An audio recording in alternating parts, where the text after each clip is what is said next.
মাননীয় স্পিকার,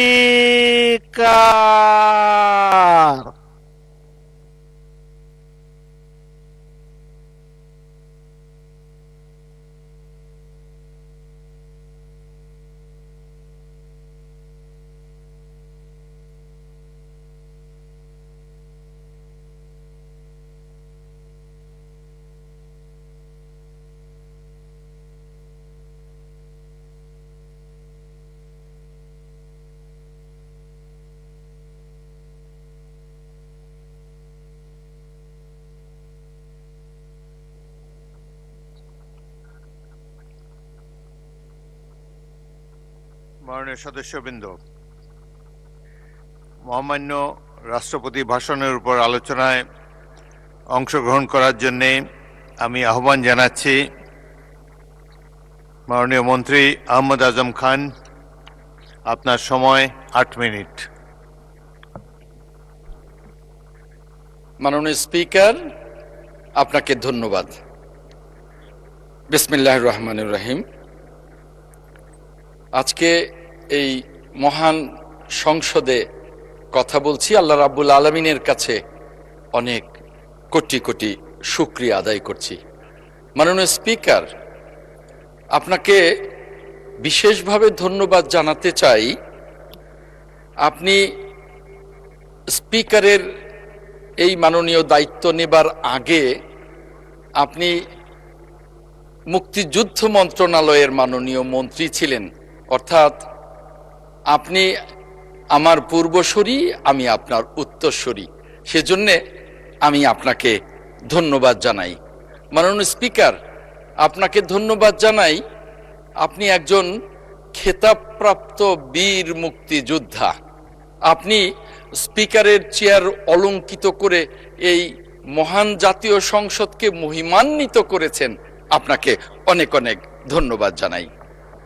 মাননীয় স্পিকার, ধন্যবাদ ও কৃতজ্ঞতা জানাই আজকের সংসদ নেতা মাননীয় প্রধানমন্ত্রী জনাব তারেক রহমানকে, যিনি আমাকে মনোনয়ন দিয়েছেন। আমি তার সার্বিক সহযোগিতায় জনগণের ভোটে নির্বাচিত হয়ে এই সংসদে কথা বলবার সুযোগ পেয়েছি।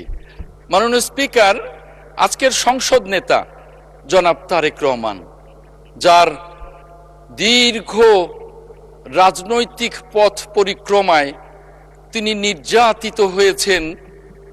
18 বছর তিনি বিলেতে বসবাস করেছেন, নির্বাসনে, একই সাথে চিকিৎসায়। আজকের সংসদ নেতা মাননীয় প্রধানমন্ত্রী যখন বিলেতে যান, তার আগে তিনি দীর্ঘ সময় হসপিটালে ছিলেন। তার আগে তিনি দীর্ঘ সময় নির্যাতিত ছিলেন। নির্যাতন এতটাই চরম ছিল যে একদিন ঢাকার একটি কোর্টে তিনি 35 মিনিট চোখের পানি ফেলে তার নির্যাতনের একে একে বর্ণনা করেছেন।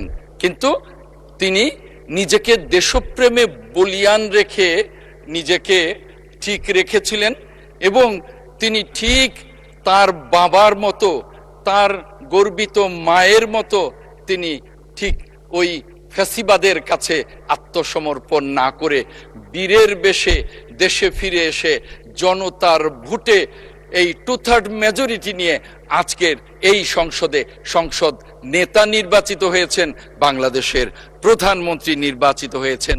আমি সংসদ নেতা মাননীয় প্রধানমন্ত্রীকে ধন্যবাদ জানাই। মাননীয় স্পিকার, আমি স্মরণ করি স্বাধীনতার মহান ঘোষক, রণাঙ্গনের মুক্তিযোদ্ধা শহীদ রাষ্ট্রপতি জিয়াউর রহমানকে।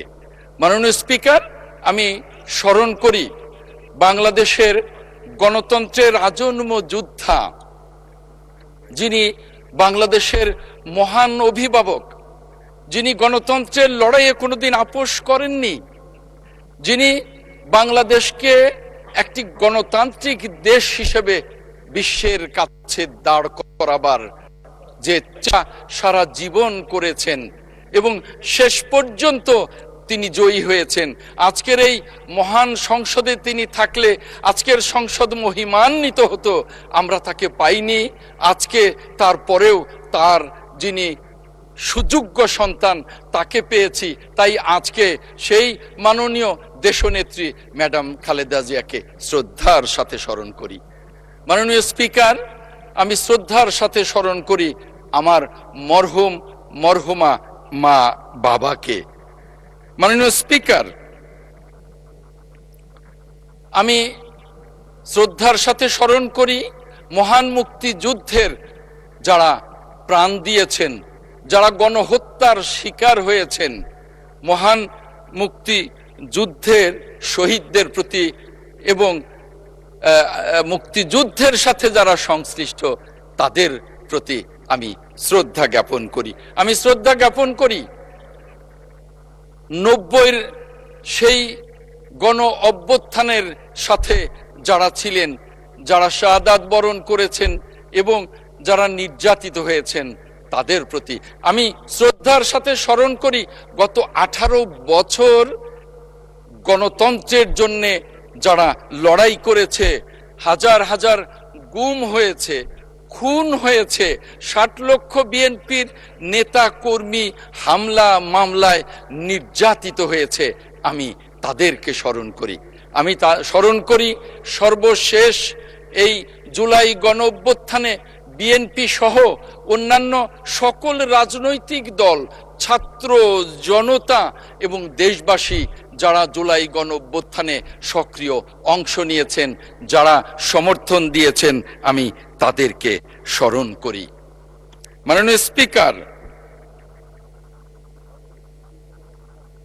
ধন্যবাদ এবং কৃতজ্ঞতা জানাই আমার নির্বাচনী এলাকা অবহেলিত বাসাইলবাসীকে, যারা তাদের বঞ্চনা থেকে মুক্তি পেতেই আমাকে উজাড় করে ভোট দিয়েছেন। আমি আমার সেই প্রিয় বাসাইলবাসীকে আমি ধন্যবাদ জানাই, কৃতজ্ঞতা জানাই। মাননীয় স্পিকার, আমি ধন্যবাদ এবং কৃতজ্ঞতা জানাই আমার নির্বাচনী এলাকা নির্যাতিত সখীপুরবাসীকে, যে সখীপুরবাসী 1982 সালে স্বৈর শাসক এরশাদ অবৈধভাবে ক্ষমতায় আসবার পর আটিয়া বন আইন নামে একটি কালো আইন করে সখীপুরের 14টি মৌজার সমস্ত বিকিকিনি বন্ধ করে দেন, খাজনা খারিজ বন্ধ করে দেন। তাদের কান্নার সাথে আমি সহপাঠী, আমি তাদের কান্নার সাথে আমি সমব্যথী। তারা অনেক আশা করে আমাকে ভোট দিয়েছেন, আমাকে ভালোবেসেছেন, আর সেই নির্যাতিত সখীপুরবাসীকে আমি ধন্যবাদ জানাই, আমি কৃতজ্ঞতা জানাই। মাননীয় স্পিকার, আমি আজকে ধন্যবাদ জানাই মহামান্য রাষ্ট্রপতিকে। রাষ্ট্রপতিকে ধন্যবাদ জানাতে অনেকেরই বিতর্ক আছে, অনেকেই চান না, কিন্তু আমি মনে করি রাষ্ট্রপতির ভাষণ সম্পর্কে আনিত ধন্যবাদ প্রস্তাবে আমরা যারা ঘন্টার পর ঘন্টা আলোচনা করছি, ধন্যবাদ জানাচ্ছি, অথচ যারা ধন্যবাদ জানাতে চান না তারাও তো রাষ্ট্রপতির আনিত প্রস্তাবে ঘন্টার পর ঘন্টা অংশ নিচ্ছেন। কেন? তারা তো ধন্যবাদ জানাবেন না, তাহলে এই সময়টা তারা নিচ্ছেন কেন? এটা কি নিজেদের সাথে প্রতারণা নয়? মাননীয় স্পিকার, মাননীয় স্পিকার, আমি বলতে চাই যে রাষ্ট্রপতি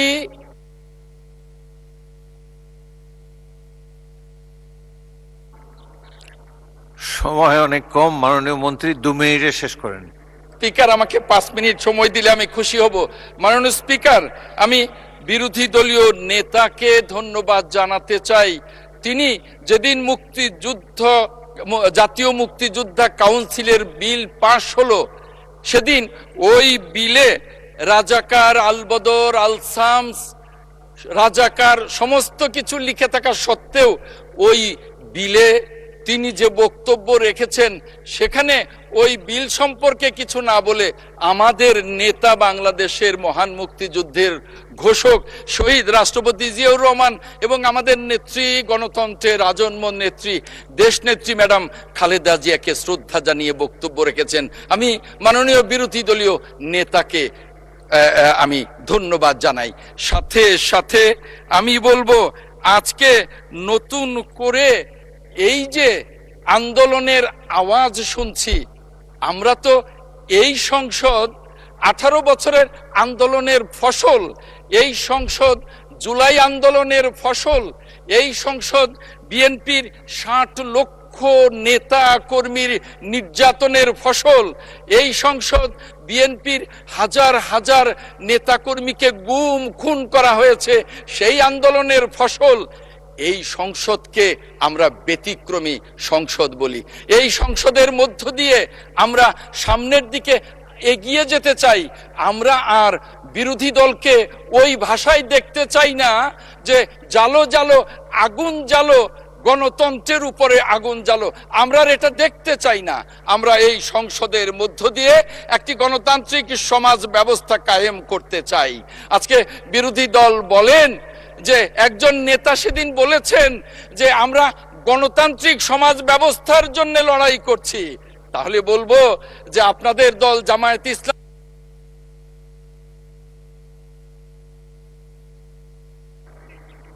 এক মিনিটে কনক্লুড করেন প্লিজ। মাননীয় স্পিকার, তাহলে আমি বলবো, আপনারা যে গণতন্ত্রের জন্য লড়াই করেন, আপনার দলীয় গঠনতন্ত্রে কেন আপনারা গণতান্ত্রিক পদ্ধতি ফিরিয়ে আনেন না? আজকে দেখলাম একজন মাননীয় সংসদ সদস্য বললেন যে আমরা তো বেহেশতের টিকিট চাই, আপনারা কি তাহলে দুজকের টিকিট চান? নাউজুবিল্লাহ মিন জালেক। কোন মুসলমান দুজকের টিকিটও চাইতে পারে না, কোন মুসলমান বেহেশতের টিকিটও চাইতে পারেন না। মাননীয় স্পিকার, এই বিশ্ব ব্রহ্মাণ্ড তৈরি করবার সময় যিনি রাব্বুল আলামিন যাকে সবচেয়ে বড় সম্মান দিয়েছেন, তিনি হলেন আমাদের প্রিয় নবী হযরত মুহাম্মদ সাল্লাল্লাহু আলাইহি ওয়াসাল্লাম। তাকেই বেহেশতের টিকিটের এখতিয়ার দেন নাই, দিয়েছেন শুধু শাফায়াতের টিকিটের এখতিয়ার। বেহেশতের টিকিটের এখতিয়ার একমাত্র রাব্বুল আলামিনের কাছে, আর ওনারা সেই বেহেশতের টিকিট বিক্রি করেছেন। এটা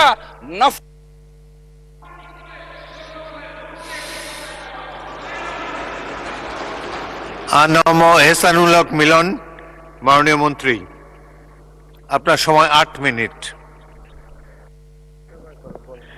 বিসমিল্লাহির রহমানির রহিম। মিস্টার স্পিকার, ধন্যবাদ জানাই আপনাকে এবং মাননীয় সংসদ নেতা, honourable leader of the house and the prime minister এবং আমার নির্বাচনী এলাকা কচুয়াবাসীকে।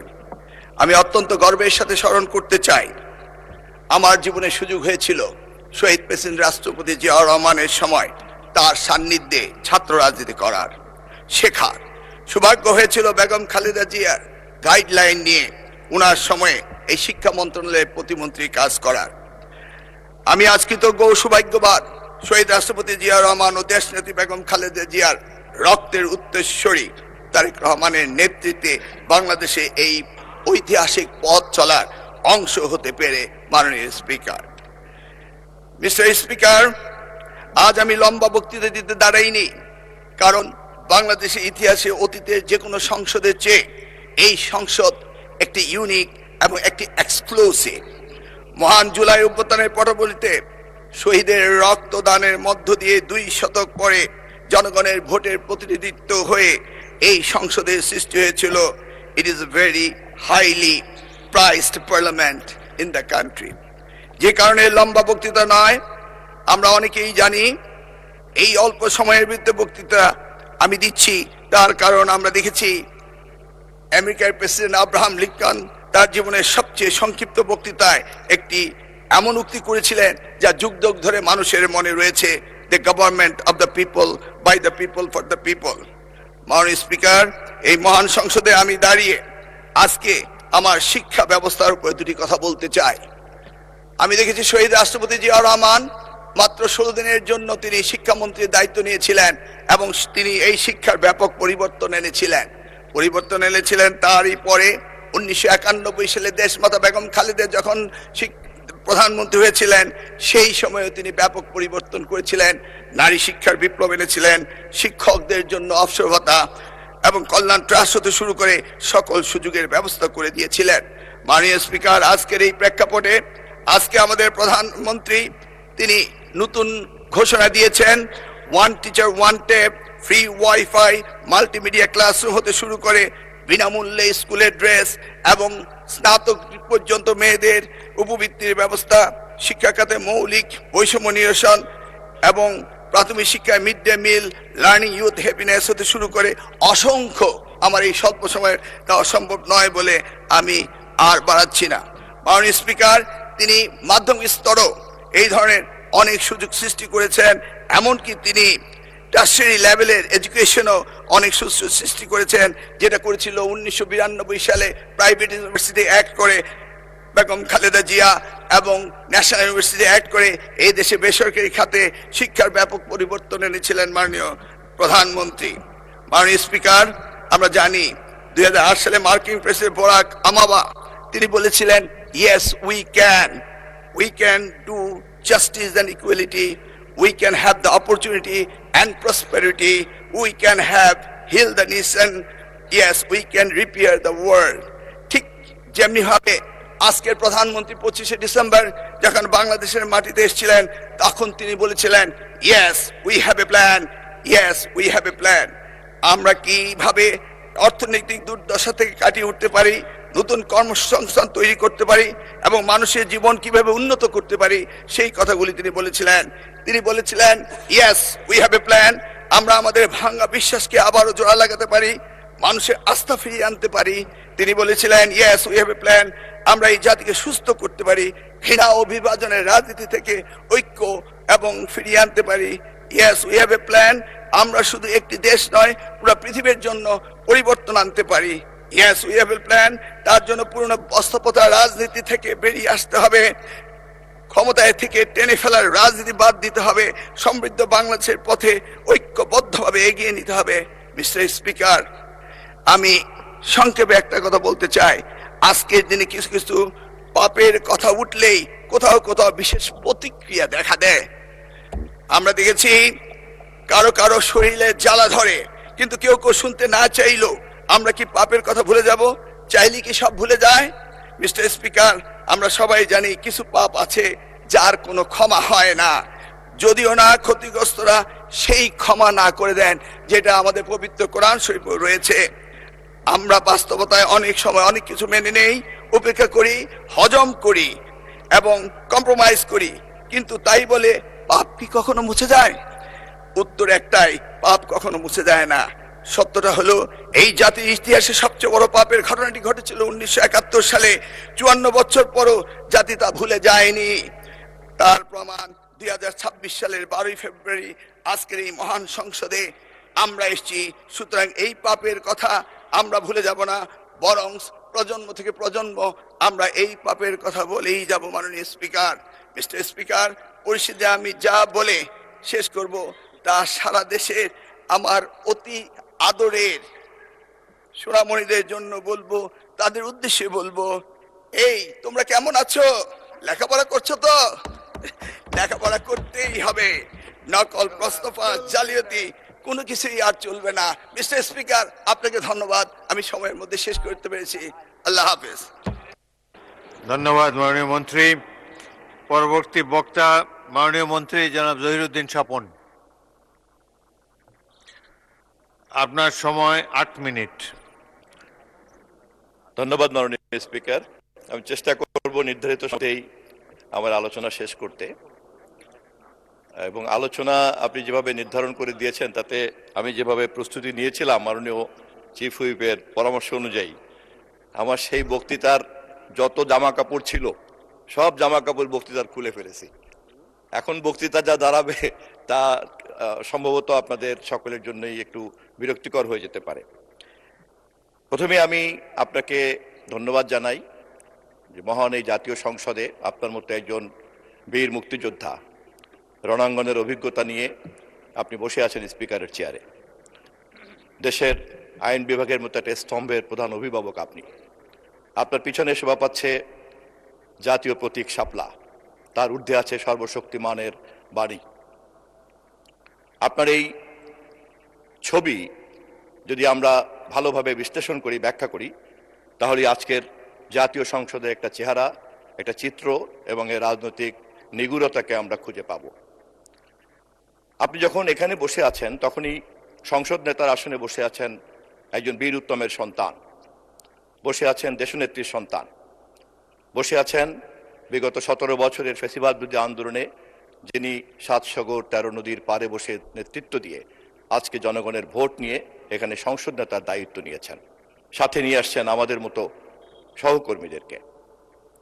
পাশে আছেন 69-এর গণ আন্দোলনের ছাত্র আন্দোলনের একজন নেতা, আমাদের মহাসচিব। বিরোধী দলের আসনে আসেন এমন একজন ব্যক্তি কারাগারে যার সান্নিধ্য পাওয়ার সুযোগ হয়েছে আমার জানা মতে তিনি ইসলামী ছাত্র সংঘ মতো এরকম একটা প্রচলিত ছাত্র সংগঠনের প্রোডাক্ট হিসাবে জামায়াতে ইসলামের রাজনীতিতে আসেন নাই।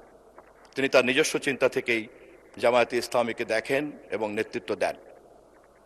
আজকের বাংলাদেশের সংসদের এই যে বৈচিত্র্য, এই বৈচিত্র্যের সঙ্গে বিগত 12টি জাতীয় সংসদের তেমন কোনো মিল খুঁজে পাওয়া যাবে না। 12টি জাতীয় সংসদের নির্বাচনের আগে এবং পরে, সংসদের ভিতরে এবং বাইরে সবসময় রাজনীতিটা ছিল কিন্তু একটা দ্বিদলীয় কাঠামোর মধ্যে। কিন্তু এই প্রথম বাংলাদেশের রাজনীতিতে ভোটের পরিসংখ্যান থেকে শুরু করে আমরা যদি এই সংসদের চিত্র দেখি এবং পালিয়ে থাকা ফ্যাসিবাদের সমর্থক ভোটারদের মধ্যে যারা বিরাজ করেন তারা এবার কোথায় ভোট দিয়েছেন আমরা জানি না।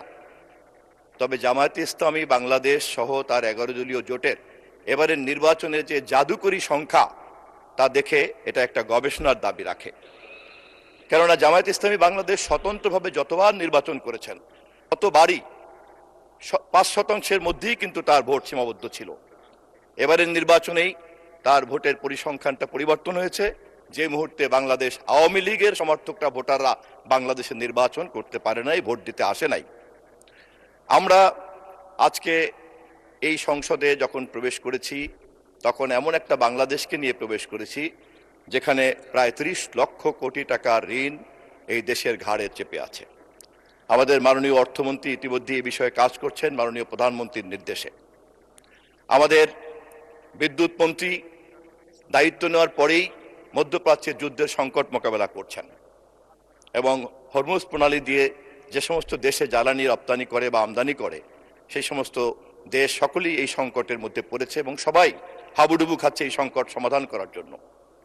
ইতিমধ্যেই বিরোধী দলের সমর্থন সহ আমরা এই বিষয়ে সংসদে একটা জাতীয় ঐক্যমত তৈরি করতে পেরেছি এই সংকট কিভাবে মোকাবেলা করা যায়। আমি আমার বক্তব্যের এই প্রসঙ্গে বিরোধী দলকেও ধন্যবাদ জানাচ্ছি। আমরা শেয়ার বাজারের দিকে যদি তাকাই দেখব আমরা যেদিন ক্ষমতা নিয়েছি সেদিনও পর্যন্ত দৈনিক টার্নওভার ছিল 500 কোটি টাকার মতো। গতকালকে আমি খবর নিলাম এটা এখন 1000 কোটি টাকায় উন্নীত হয়েছে। রেমিটেন্সের খবর নিতে গিয়ে দেখলাম সেখানেও উন্নতির একটা ছোঁয়া লেগেছে। কিন্তু 30 লক্ষ কোটি টাকার বাজেটের ঋণের বোঝা মাথায় নিয়ে আমাদের মাননীয় অর্থমন্ত্রী 8 লক্ষ কোটি টাকার বাজেট হয়তো আগামী 1 মাস পরে পেশ করতে যাবেন।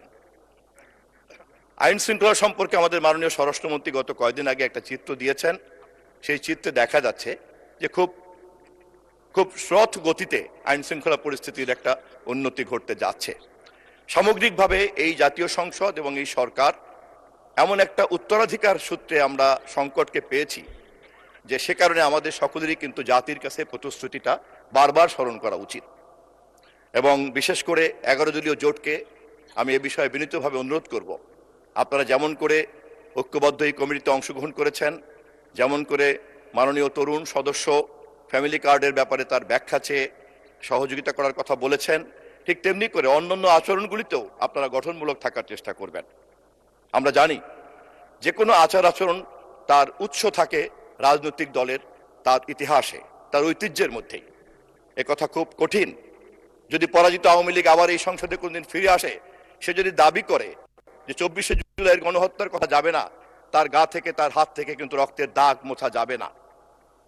ঠিক তেমনি 11 দলীয় জোটের প্রধান দল হিসেবে জামায়াত ইসলাম সহ তাদের সকল সহকর্মীদের মনে রাখতে হবে যে তারা 1971-এর মহান মুক্তিযুদ্ধের বিরোধিতা করেছিলেন। তারা অবিভক্ত পাকিস্তানের পক্ষে ছিলেন। তারা অবিভক্ত পাকিস্তানের পক্ষে ছিলেন। এমনকি তারা এই মুহূর্ত পর্যন্ত বক্তৃতায় অনেকেই বলেছেন তারা শরিয়া আইন কায়েম করতে চান, আহ্বান রেখেছেন আমাদের মহাসচিবের কাছে। এই ব্যাপারে খুব পরিষ্কার একটা ধারণা থাকতে হবে, সংসদে যে উত্তাপ তৈরি হচ্ছে সেই উত্তাপ কেবলই মাত্র কিন্তু এই মুহূর্তের রাজনৈতিক আচরণের সমস্যা না। এই রাজনৈতিক আচরণের সমস্যার গভীর উৎস হচ্ছে কিন্তু আদর্শগত সংকট। যখন কেউ পবিত্র ধর্ম নিয়ে রাজনীতি করে, যখন কেউ স্বাধীনতার চেতনার কিনে ব্যবসা করতে চায়, যখন কেউ হাজার মানুষের শহীদের জুলাই বিপ্লব কিনে ব্যবসা করতে চায়, তখন সেই সমস্ত রাজনৈতিক দল এবং নেতাকর্মীদের এই ধরনের আচার আচরণের সমস্যা হতে বাধ্য। অতএব আজকের যে প্রেক্ষাপটে আমাদের জাতি আমাদের কাছে যে ঐক্য চায়, জাতীয় সংসদে যে ঐক্য চায়, সরকার গঠন করার ক্ষেত্রে আমরা যারা যতটুকু পেরেছি ঐক্যবদ্ধ থেকেছি, বাকিটা সকলে মিলে দেশকে এগিয়ে নিয়ে যাব, সেই কাজ করতে চাইলে পরে আমাদেরকে বিরোধী দলকে সহযোগিতা করতে হবে। কিন্তু বিরোধী দলের মাথায় রাখতে হবে সহযোগিতার ক্ষেত্রে তাদের প্রধান বাধা হচ্ছে তাদের এই আদর্শগত সংকট। আমরা জাতীয়তাবাদী দল বিএনপি ইতিহাস ঘাটলেই দেখা যাবে 1971-এ এদেশের মানুষ যখন পাকিস্তানিদের বিরুদ্ধে দাঁড়িয়েছে, আমাদের প্রতিষ্ঠাতা শহীদ রাষ্ট্রপতি জিয়াউর রহমানের নেতৃত্বে সেই দিন রাজনৈতিক সংগ্রামকে যুদ্ধের সংগ্রামে রূপান্তরিত করা হয়েছে। 1975-এর পরে যখন জাতি সংকটে পড়ল, তখন আবার আমরা দেখলাম বাংলাদেশ বনাম আওয়ামী লীগের সৃষ্ট সংকট যখন মুখোমুখি দাঁড়ালো, সিপাহী জনতার বিপ্লবের মধ্য দিয়ে আবার আমাদের শহীদ রাষ্ট্রপতি জিয়াউর রহমান সেই সংকট সমাধান করলেন। 1982-তে এরশাদ যখন আমাদের ভোটাধিকারকে কেড়ে নিয়ে দীর্ঘদিন অবৈধভাবে শাসন করলো, গুলি করে মানুষ মারলো, তখনও দেশনেত্রী বেগম খালেদা জিয়ার নেতৃত্বেই জনগণ বনাম স্বৈরাচারের এই যুদ্ধে আমরা বিজয় লাভ করেছি। 2024-এ একই ঘটনা, তারেক রহমানের নেতৃত্বে আবার আমরা ফ্যাসিবাদী হাসিনাকে হটিয়ে এই দেশে নির্বাচন আদায় করেছি এবং এই নির্বাচিত সংসদ নিয়ে বসেছি। অতএব ইতিহাস আমাদেরকে বারবার মাননীয় মন্ত্রী 2 মিনিটে শেষ করেন। 2 মিনিটে শেষ করেন। জি, বাংলাদেশ জাতীয়তাবাদী দল জাতীয় সংকটে বারবার নেতৃত্ব দেয় এবং এই সংকট মোকাবেলা করার ক্ষেত্রে অতীতের শাসকরা রাষ্ট্র ক্ষমতাকে ব্যবহার করে, কিন্তু বাংলাদেশ জাতীয়তাবাদী দল রাজনৈতিক প্রক্রিয়া, গণতান্ত্রিক প্রক্রিয়া, সাংবিধানিক প্রক্রিয়া, যুক্তি তর্ককে কেবলমাত্র ব্যবহার করে। আজকে পার্লামেন্টও তার প্রমাণ। এই জামাত ইসলামকে অতীতের সরকারের মধ্যে কারা কারা কি করেছে তারা তা জানেন। আর বাংলাদেশ জাতীয়তাবাদী দল তাদের সঙ্গে ফ্যাসিবাদের কাছ থেকে রক্ষা করে তাদের নাগরিক অধিকারকে ফিরিয়ে দেওয়ার কাজে যেমন সহযোগিতা করেছি, তেমনি আবার আজকের বাংলাদেশে যখন স্বাধীনতা যুদ্ধের চেতনার ভিত্তিতে, মুক্তিযুদ্ধের চেতনার ভিত্তিতে গণতন্ত্রকে প্রাতিষ্ঠানিকীকরণ করতে হবে, সংসদকে কার্যকরী করতে হবে এবং তারেক রহমানের নেতৃত্বে জনগণের এই স্বপ্ন পূরণ করার কাজে সরকারি দল বিরোধী দলের একটা যৌথ দায়িত্ব পালন করতে হবে, তখন সেই দায়িত্ব তাদের কাছে আমরা প্রত্যাশা করি। বাংলাদেশ জাতীয়তাবাদী দলের এই কর্মকাণ্ডকে সম্মান করেই আমি অনুরোধ করব বিরোধী দলকে যে জুলাইয়ের সমস্ত রক্তের দাগ আওয়ামী লীগ মুছে না ফেলা পর্যন্ত এই বিতর্কের যেমন মীমাংসা হবে না, 71-এর গণহত্যার প্রশ্নেও একটি গ্রহণযোগ্য অবস্থান তারা না নেওয়া পর্যন্ত এই বিতর্ক চলতেই থাকবে। তবে আশার দিক হচ্ছে এই যে বাংলাদেশ জাতীয়তাবাদী দল একদিকে এই বিতর্ক চালিয়ে যাবে, তার সংবিধানের মধ্যে, সংসদের মধ্যে, গণতন্ত্রের মধ্যে এবং রাজনৈতিক প্রক্রিয়ার মধ্যে, এর বাইরে তা যেতে দিবে না, কিন্তু আপোষ করা হবে না। এই প্রেক্ষাপটে দাঁড়িয়েই আমি মহামান্য রাষ্ট্রপতিকে ধন্যবাদ জানাতে চাই, তিনি তারেক রহমানের এই সরকারকে যেভাবে উপস্থাপন করেছেন তার উদ্বোধনী বক্তৃতায়। ধন্যবাদ মহামান্য রাষ্ট্রপতি, ধন্যবাদ স্পিকার সাহেব। ধন্যবাদ মাননীয় মন্ত্রী। এবার আমি আহ্বান জানাবো মাননীয় মন্ত্রী খন্দকার আব্দুল মুক্তাদির। আপনার নাই? মাননীয় মন্ত্রী জনাব আরিফুল হক চৌধুরী,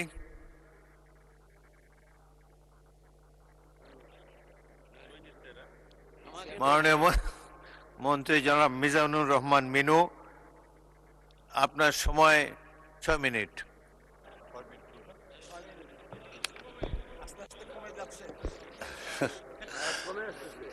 মাননীয় স্পিকার, আমরা সমগ্র জাতি আপনাকে শ্রদ্ধা করি। আমাদের নেতা, মহান স্বাধীনতার ঘোষক শহীদ জিয়ার পরে একজন রণাঙ্গনের যোদ্ধা হিসেবে জাতি আপনাকে এই সর্বোচ্চ সম্মানে আসনে আসীন দেখে অত্যন্ত গর্ববোধ করি। বিসমিল্লাহির রহমানির রহিম। মাননীয় স্পিকার, আপনাকে ধন্যবাদ। আমি মহান মুক্তিযুদ্ধের লাখো শহীদ বীর মুক্তিযোদ্ধাদের শ্রদ্ধার সাথে স্মরণ করছি, যাদের আত্মত্যাগের বিনিময়ে আজকের এই স্বাধীন সার্বভৌম বাংলাদেশ। আমি 2024 সালের জুলাই আগস্টের ছাত্র জনতার গণঅভ্যুত্থানের শহীদ ও আহতদের দীর্ঘ 17 বছরের ফ্যাসিস্ট শাসনের আমলে গুম, খুন, বিচার বহির্ভূত হত্যাকাণ্ড ও ফ্যাসিবাদী বিরোধী আন্দোলনের নির্যাতন ও নিপীড়নের শিকার সকলকে আমি কৃতজ্ঞতায় স্মরণ করছি, যাদের অসামান্য ত্যাগের বিনিময়ে বাংলাদেশ ফ্যাসিবাদী জুলুম থেকে মুক্ত হয়ে আজকের এই গণতান্ত্রিক ধারায় যাত্রা শুরু করেছে। আমি কৃতজ্ঞতা জানাই মাননীয় স্পিকার, আমাদের প্রিয় রাজশাহী সবুজ, পরিচ্ছন্ন, সুন্দর, শান্তিপূর্ণ মহানগরী, বরেন্দ্র সভ্যতার প্রাণকেন্দ্র, হযরত শাহ মখদুমের উপর সমাজের পবিত্র মাটি, আমাদের মহান 69-এর গণ অভ্যুত্থানের মহান নেতা প্রফেসর ডক্টর জোহা, আমাদের বীর শ্রেষ্ঠ ক্যাপ্টেন শহীদ জাহাঙ্গীরের পবিত্র মাটি, রাজশাহীর হয়ে রাজশাহীবাসী যারা আমাকে আজ এই মহান সংসদে প্রতিনিধিত্ব করার সুযোগ দিয়েছে তাদের।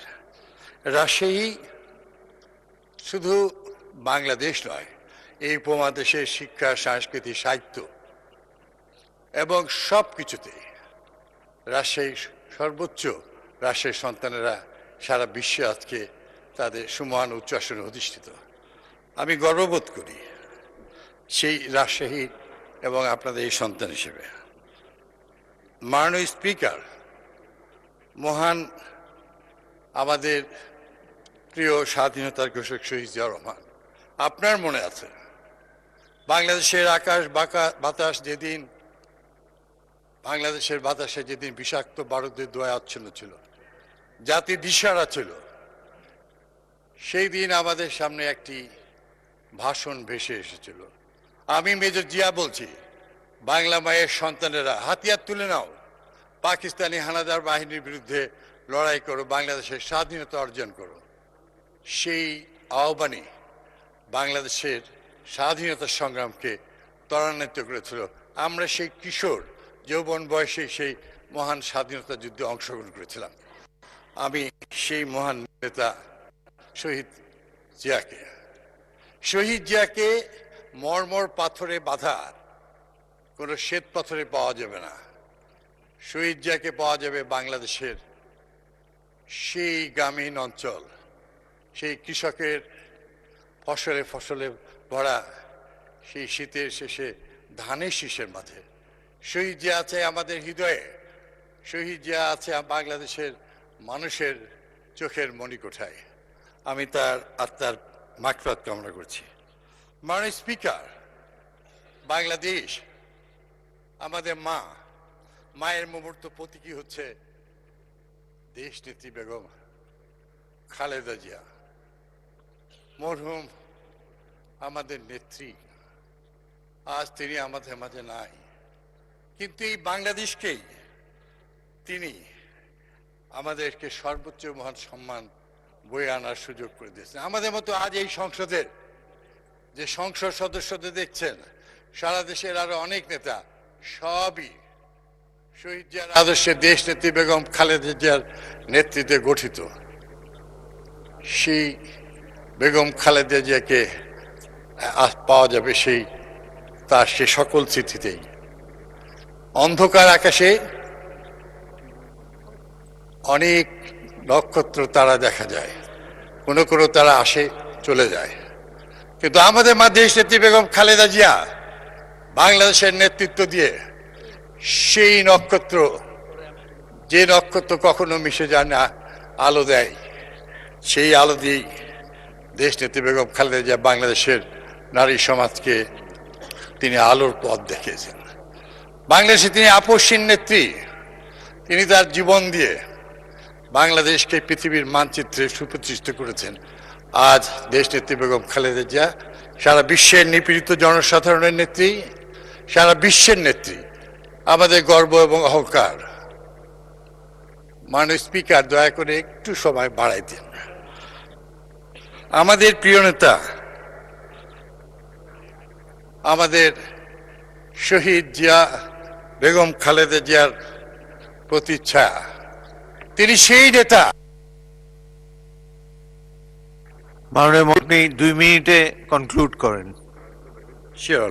মাননীয় স্পিকার, 17 বছর নিরবচ্ছিন্ন আন্দোলনের সকাল বিকাল রাত্রি, গভীর রাত্রিতে যিনি অনেক নির্মম নির্যাতিত হয়েছেন, এত বড় প্রেসিডেন্ট শহীদ জিয়া, দেশনেত্রী বেগম খালেদা জিয়ার সন্তান, দীর্ঘ সময় ধরে বাংলাদেশের মানুষের সুখে দুঃখে যিনি সব সময় ছিলেন, তাকে নির্মম নির্যাতনের শিকার হয়েছে। আমরা তো হয়েছি, আমাদের কথা বাদই দিলাম, কিন্তু তিনি এই আন্দোলনকে সুসংগঠিত করেছিলেন। তিনি সব সময় সর্বস্তরের নেতা কর্মী তাদেরকে, আমার স্নেহের ছোটরা আছেন নিউ জেএনজি, আমরা তাদের উপরে অনেক কিছুই, আমাদের সঙ্গেও আছেন, তারাই ভবিষ্যতে জাতির নেতৃত্ব দেবে। আপনারা মনে আছে না, আমাদের প্রিয় নেতা জনাব তারেক রহমান সাহেবের সঙ্গে অনেক অনেক পরামর্শ কথা বলেছেন, এগিয়েছিলেন। আমার প্রিয় ভাইয়েরা, তারাও, আমি বলতে চাই না, কিন্তু আমার দুঃখ হয় মাননীয় স্পিকার, এই দীর্ঘ সময় আন্দোলন সংগ্রামের রাজপথে কখনো শারীরিক কারণে পড়ে যে দেখেছিলাম, সেই চেহারা, হেলমেট পরিহিত কালো পিচঢালা রাজপথে সমস্ত নেতারা 28শে সেপ্টেম্বর চলে গেছে, আমার যাওয়ার সুযোগ ছিল না, পড়ে গিয়েছিলাম। তারাই পরে দেখছি গুপ্ত বাহিনী, তারাই হচ্ছে আজকে মব সৃষ্টিকারী। আগামী দিনে বাংলাদেশের গণতন্ত্রের জন্য তারা সবচাইতে ক্ষতিকারক হবে। তাই যারাই তাদেরকে সজ্ঞানে ইচ্ছাকৃতভাবে প্রশ্রয় দেন, দয়া করে তার থেকে আগুন নিয়ে খেলা করেন না। আমরা শহীদ জিয়া সৈনিক। ধন্যবাদ মাননীয় মন্ত্রী। আচ্ছা, 1 মিনিটে শেষ করেন। আসলে আমি তো, হ্যাঁ, আমার ভাইরাও অনেক অল্প সময় বলেছে। আমাদের নেতা জনাব তারেক রহমান প্রধানমন্ত্রী, সংসদ নেতা, এটা আমাদের অ্যাসেট, সবাইকে স্বীকার করতে হবে। সারা বিশ্ব, আজকে বিশ্বের বড় বড় পত্রিকাগুলি স্বীকার করেছে, the new leadership Bangladesh and the world and the prime minister of Bangladesh জনাব তারেক রহমান। আমি তো 68 দিনে, স্যার, একদিনও আমি প্রথমে সংসদে আসতে পারি নাই, মন্ত্রণালয়েও যেতে পারি না। সবার আগে আসেন আমাদের মাননীয় প্রাইম মিনিস্টার। সময়ের জ্ঞানের সঙ্গে সঙ্গে দিয়ে তিনি চলেন শহীদ জিয়ার প্রতিচ্ছয়ে ম্যাডামের হয়ে। আমরা আশা করছি বাংলাদেশ ইনশাল্লাহ আগামী দিনে সেই চূড়ান্ত লক্ষ্যেই পৌঁছাবে যে সব। ধন্যবাদ মাননীয় মন্ত্রী। পরবর্তী বক্তা মাননীয় মন্ত্রী জনাব আব্দুল্লাহ আল মিন্টু।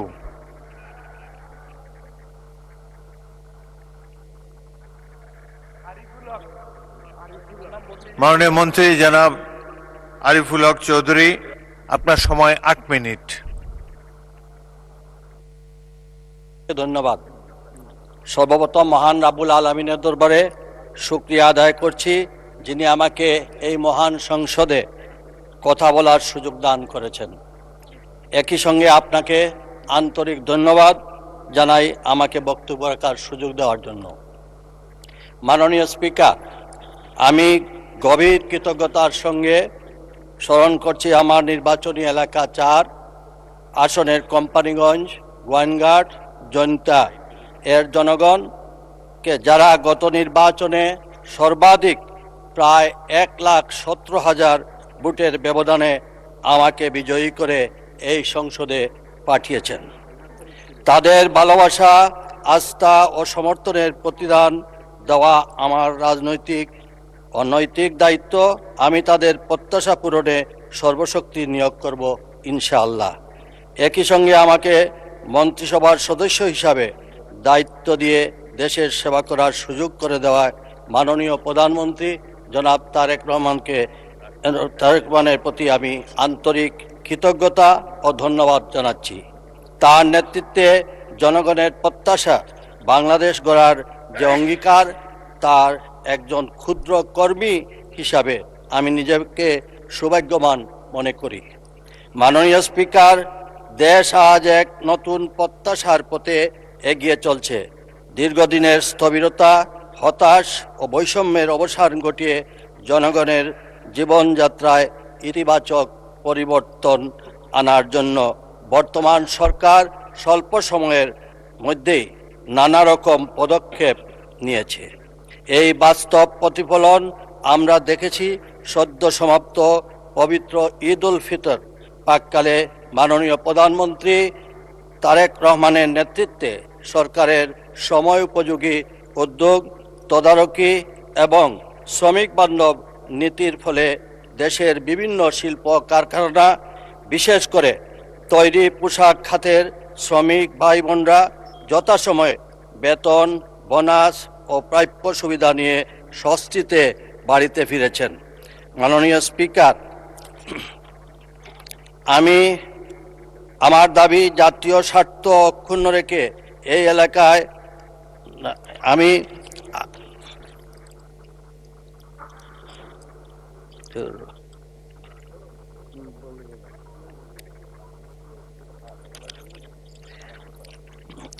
বাড়ি ফিরতে পেরেছেন। নতুন সরকারের মাত্র 1.5-2 মাসের পথ চলায় এটি একটি বড় সফলতা। আমি এজন্য মাননীয় প্রধানমন্ত্রীকে আন্তরিক অভিনন্দন, ধন্যবাদ ও কৃতজ্ঞতা জানাই। কারণ শ্রমিকের মুখে হাসি ফোটানো মানেই দেশের অর্থনীতিকে শক্তিশালী করা, উৎপাদনশীলতাকে এগিয়ে নেওয়া এবং সামাজিক স্থিতিশীলতা নিশ্চিত করা। মাননীয় স্পিকার, বিএনপি সরকার জনগণের মৌলিক অধিকার প্রতিষ্ঠা, কর্মসংস্থান সৃষ্টি, ন্যায্য মূল্য নিশ্চিতকরণ, সামাজিক নিরাপত্তা সম্প্রসারণ, সুশাসন প্রতিষ্ঠা এবং নির্বাচনী অঙ্গীকার বাস্তবায়নের লক্ষ্যে কাজ করে যাচ্ছে। কিন্তু দুঃখজনক হলেও সত্য, সরকারের এই ইতিবাচক অগ্রযাত্রা দেখে একটি স্বার্থান্বেষী মহল তৎপর হয়ে উঠেছে। কিন্তু মাননীয় প্রধানমন্ত্রী তারেক রহমানের নেতৃত্বে বিএনপি সরকার জনগণের প্রত্যাশা অনুযায়ী নির্বাচনী অঙ্গীকার বাস্তবায়নে অটল থাকবে। মাননীয় স্পিকার, আমার নির্বাচনী এলাকা সিলেট 4 বাংলাদেশের অন্যতম সম্ভাবনাময় জনপদ। প্রাকৃতিক সৌন্দর্য, পর্যটন সম্ভাবনা, খনিজ সম্পদ, কৃষি সম্পদ ও মানব সম্পদে এ এলাকা ভরপুর। জাফলংয়ে অপার সৌন্দর্য, গোয়াইনঘাটের পাহাড়, নদী, ঝর্ণা, কোম্পানিগঞ্জের সম্ভাবনাময় অর্থনৈতিক ক্ষেত্র, সব মিলিয়ে এ অঞ্চল শুধু সিলেট নয়, সমগ্র বাংলাদেশের সম্পদ। এই অঞ্চলের মাটি থেকে উত্তোলিত গ্যাস ঢাকা সহ দেশের বিভিন্ন স্থানে শিল্প, বিদ্যুৎ, অর্থনীতির চাকা সচল রাখছে। কিন্তু অত্যন্ত পরিতাপের বিষয় যে এলাকার সম্পদ সারা দেশকে আলোকিত করেছে, সেই এলাকার বহু মানুষ এখনো প্রত্যাশিত গ্যাসের সুবিধা থেকে বঞ্চিত। আমার দাবি, জাতীয় স্বার্থ অক্ষুণ্ণ রেখে এই এলাকার প্রাকৃতিক সম্পদ থেকে অর্জিত মুনাফার ন্যায্য অংশ, রয়্যালিটি স্থানীয় জনগণের জীবন মান উন্নয়নে ব্যয় করতে হবে। এতে অবকাঠামো উন্নয়ন, শিক্ষা, স্বাস্থ্য, যোগাযোগ, কর্মসংস্থান ও পর্যটন খাতে এক নতুন সম্ভাবনার দ্বার উন্মোচিত হবে। ঢাকার উন্নয়ন যেমন জরুরি, তেমনি সীমান্ত, পাহাড়ি ও প্রত্যন্ত অঞ্চলের উন্নয়নও সমানভাবে জরুরি। উন্নয়নের সুফল দেশের প্রতিটি মানুষের ঘরে পৌঁছে দিতে হবে, তাহলেই জনগণের ভোটের মর্যাদা রক্ষা পাবে। মাননীয় স্পিকার, সিলেটের সাথে রাজধানী ঢাকা সহ দেশের অন্যান্য অঞ্চলের যোগাযোগ ব্যবস্থাও আরও উন্নত ও কার্যকর করার লক্ষ্যে সড়ক, নৌ, রেলপথ ও বিমান পরিবহন খাতে সমন্বিত উদ্যোগ গ্রহণের জন্য সংশ্লিষ্ট মন্ত্রণালয়ের প্রতি অনুরোধ জানাচ্ছি। একই সঙ্গে সিলেট অঞ্চলে ক্ষুদ্র মাঝারি শিল্পের পাশাপাশি বৃহৎ শিল্প প্রতিষ্ঠান স্থাপনের মাধ্যমে স্থানীয় জনগণের জন্য টেকসই কর্মসংস্থানের সুযোগ সৃষ্টি করতে প্রয়োজনীয় পদক্ষেপ গ্রহণের জন্য সংশ্লিষ্ট মন্ত্রণালয় ও বিভাগের সক্রিয় উদ্যোগ কামনা করছি। মাননীয় স্পিকার, বিশ্বের বিভিন্ন দেশে বিপুল সংখ্যক বাংলাদেশি প্রবাসী হিসাবে কর্মরত, যাদের শ্রম অবদানে দেশে বিপুল পরিমাণ বৈদেশিক মুদ্রা প্রবাহিত হয়, তাদের কল্যাণ নিশ্চিত করা এবং প্রবাসী জীবনের নানাবিধ কষ্ট ও দুর্ভোগ কমাতে বর্তমান সরকার অঙ্গীকারবদ্ধ। ভবিষ্যতেও প্রবাসী বাংলাদেশি ও দেশে অবস্থানরত তাদের পরিবারের উন্নয়ন সুরক্ষায় আমাদের প্রচেষ্টা অব্যাহত থাকবে। মাননীয় স্পিকার, আমি আবারও আমার নির্বাচনী এলাকার জনগণকে ধন্যবাদ জানাই। আমাকে যে দায়িত্ব দেওয়া হয়েছে তা আমি সততা ও নিষ্ঠার সাথে পালন করতে চাই। এই মহান সংসদের সহযোগিতা, মাননীয় প্রধানমন্ত্রীর দিক নির্দেশনা ও জনগণের দোয়া নিয়ে আমি দেশ ও মানুষের কল্যাণে কাজ করতে চাই। সেই সাথে আজকে আপনার মাধ্যমে সংশ্লিষ্ট মন্ত্রণালয়গুলোকে আমার নির্বাচন সহ সিলেটের সামগ্রিক উন্নয়নে আপনার দিক নির্দেশনা আশা করে আমার বক্তব্য শেষ করছি। আল্লাহ হাফিজ। ধন্যবাদ মাননীয় মন্ত্রী। পরবর্তী বক্তা মাননীয় মন্ত্রী জনাব আব্দুল আউয়াল মিন্টু।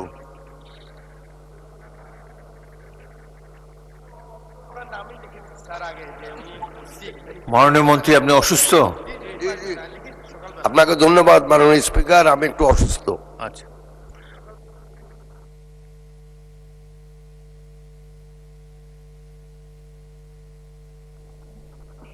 মাননীয় মন্ত্রী আফরোজা খানম,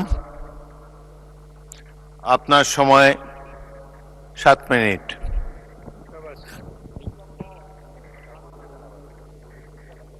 মাননীয় স্পিকার, আপনাকে ধন্যবাদ। আজকে এই মহান সংসদে দাঁড়িয়ে প্রথমে আমি পরম করুণা আল্লাহর কাছে শুকরিয়া আদায় করছি। গভীর শ্রদ্ধায় স্মরণ করছি শহীদ রাষ্ট্রপতি জিয়া রহমানকে।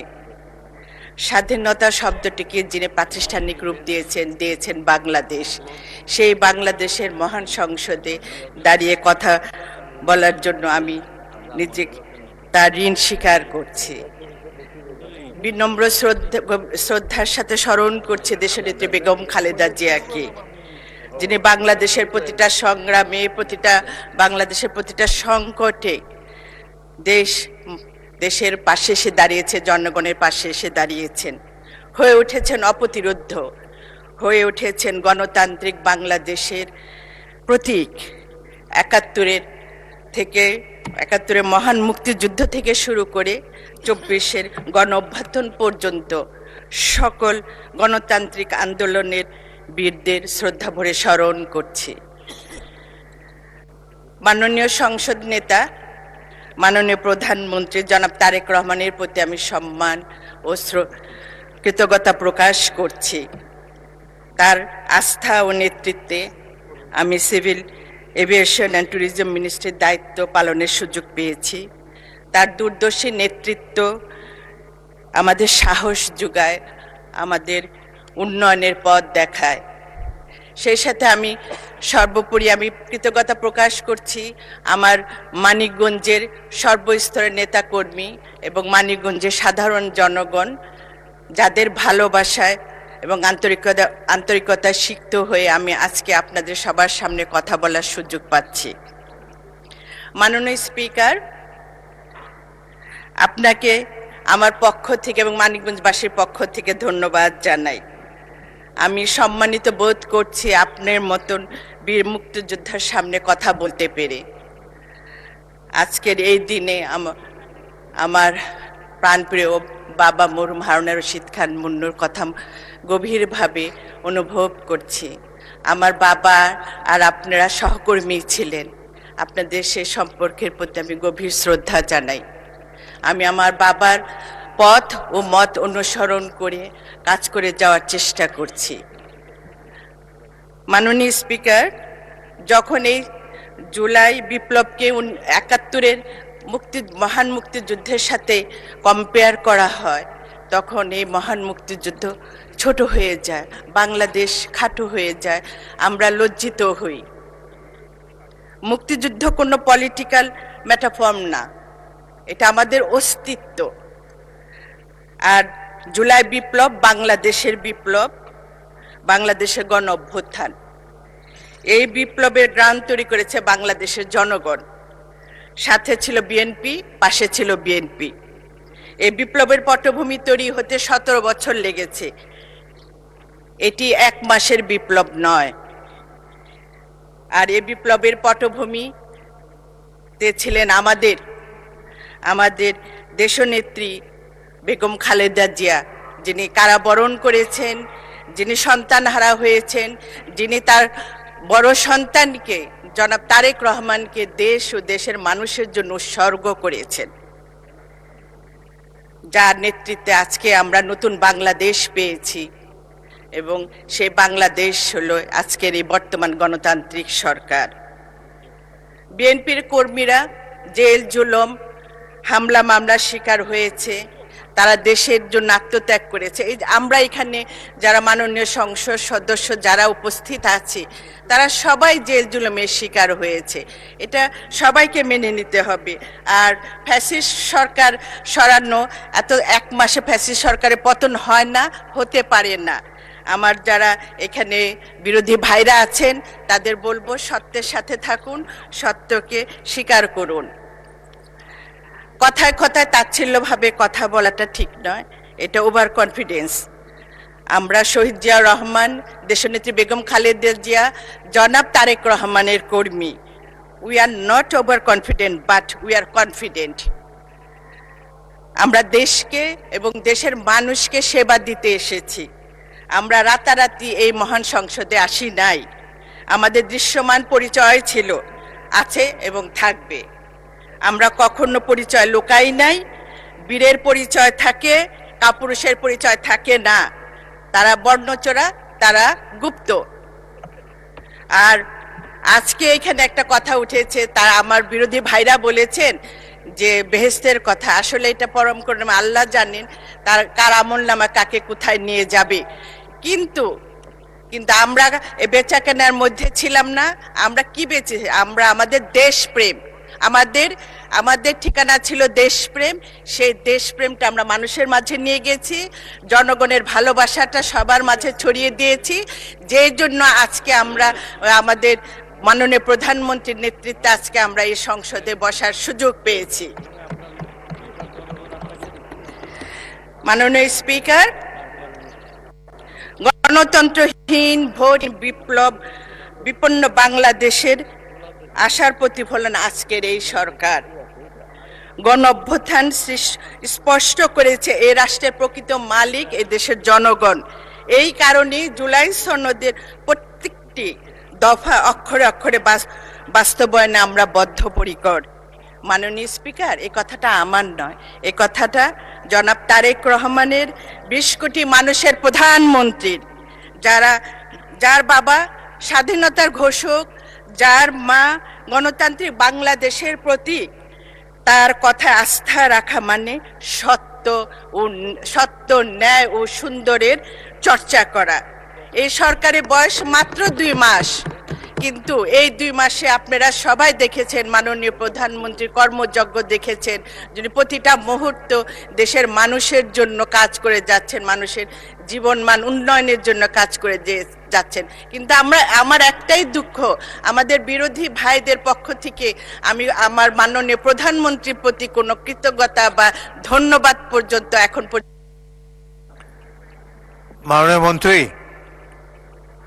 মন্ত্রী 2 মিনিটে শেষ করেন, another 2 minutes প্লিজ। আমরা মহিলারা সংখ্যায় অনেক কম আছে এখানে, একটু সময় দিন মাননীয় স্পিকার।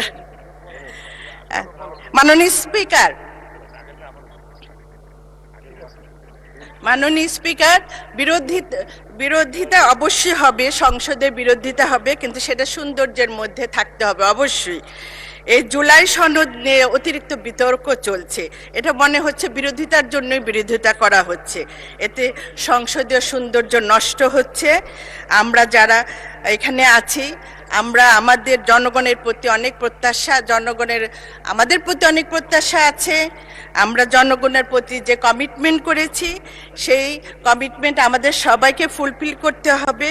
আমরা এখানে যে জনগণের কাছে যে ওয়াদা করেছি, সেটা কিন্তু শুধু রাজনৈতিক অঙ্গীকার না, এটা হলো জনগণের সাথে আমাদের চুক্তি। জুলাই সনদ শুধু 11 দলীয় জোট বা বিরোধী দলের সনদ নয়, এই জুলাই সনদ বাংলাদেশের সনদ। এই সনদ বাস্তবায়ন হবে আমাদের বাংলাদেশ, আমাদের মাননীয় প্রধানমন্ত্রী জনাব তারেক রহমানের হাত ধরি। মাননীয় স্পিকার, আমি যেহেতু মানিকগঞ্জের মানুষ, সেজন্য কিছু মানিকগঞ্জের কথা একটু কিছু বলতে চাই। যে ঢাকার এত কাছে থেকেও আমাদের মানিকগঞ্জ কিন্তু সেভাবে উন্নয়নের ছোঁয়া পায়নি। আপনার মাধ্যমে আমার অনুরোধ থাকবে মাননীয় প্রধানমন্ত্রীর প্রতি, আমাদের এই মানিকগঞ্জকে যেন গুরুত্ব সহকারে দেখা হয়। কারণ এই মানিকগঞ্জে শহীদ রাষ্ট্রপতি জিয়াউর রহমান 19 বার গিয়েছিলেন, দেশের নেত্রী বেগম খালেদা জিয়াও কয়েকবার মানিকগঞ্জে গিয়েছিলেন। এই মানিকগঞ্জকে তারা প্রচন্ড ভালোবাসতেন, এবং একটা পার্কই আছে, জিয়া পার্ক। আরো বলতে চান? আর 1 মিনিট বলেন, শেষ করেন। আচ্ছা, বলুন। আমার এই মানিকগঞ্জের মানুষ অপেক্ষায় আছে আমাদের মাননীয় প্রধানমন্ত্রীকে দেখার জন্য। আপনার মাধ্যমে আমি মাননীয় প্রধানমন্ত্রীকে অনুরোধ করব, উনি যেন আমার মানিকগঞ্জের মানুষের কাছে আসেন। তাদের যে অনেক দিনের স্বপ্ন দেখা, সেই স্বপ্নটা যেন আমরা, এই যে এখানে মানিকগঞ্জে আরো 2 জন মাননীয় সংসদ সদস্য আছে, আমাদের 3 জনেরই একটা কমিটমেন্ট আছে জনগণের কাছে যে আমরা আমাদের প্রধানমন্ত্রীকে মানিকগঞ্জে নিয়ে আসব। তাই সেটা আপনার কাছে আমরা অনুরোধ থাকলো আমাদের সবার। সবশেষে একটা কথাই বলবো, মাননীয় স্পিকার মহোদয়, আমরা মাননীয় প্রধানমন্ত্রীর নেতৃত্বে একটি উন্নত, সমৃদ্ধ ও আত্মনির্ভরশীল বাংলাদেশ গড়ে তুলতে চাই। এই সংসদে আমরা যারা আছি সবাই একে অপরের সহমর্মী এবং সহকর্মী হিসেবে কাজ করব আমরা, কারণ আমরা 20 কোটি মানুষের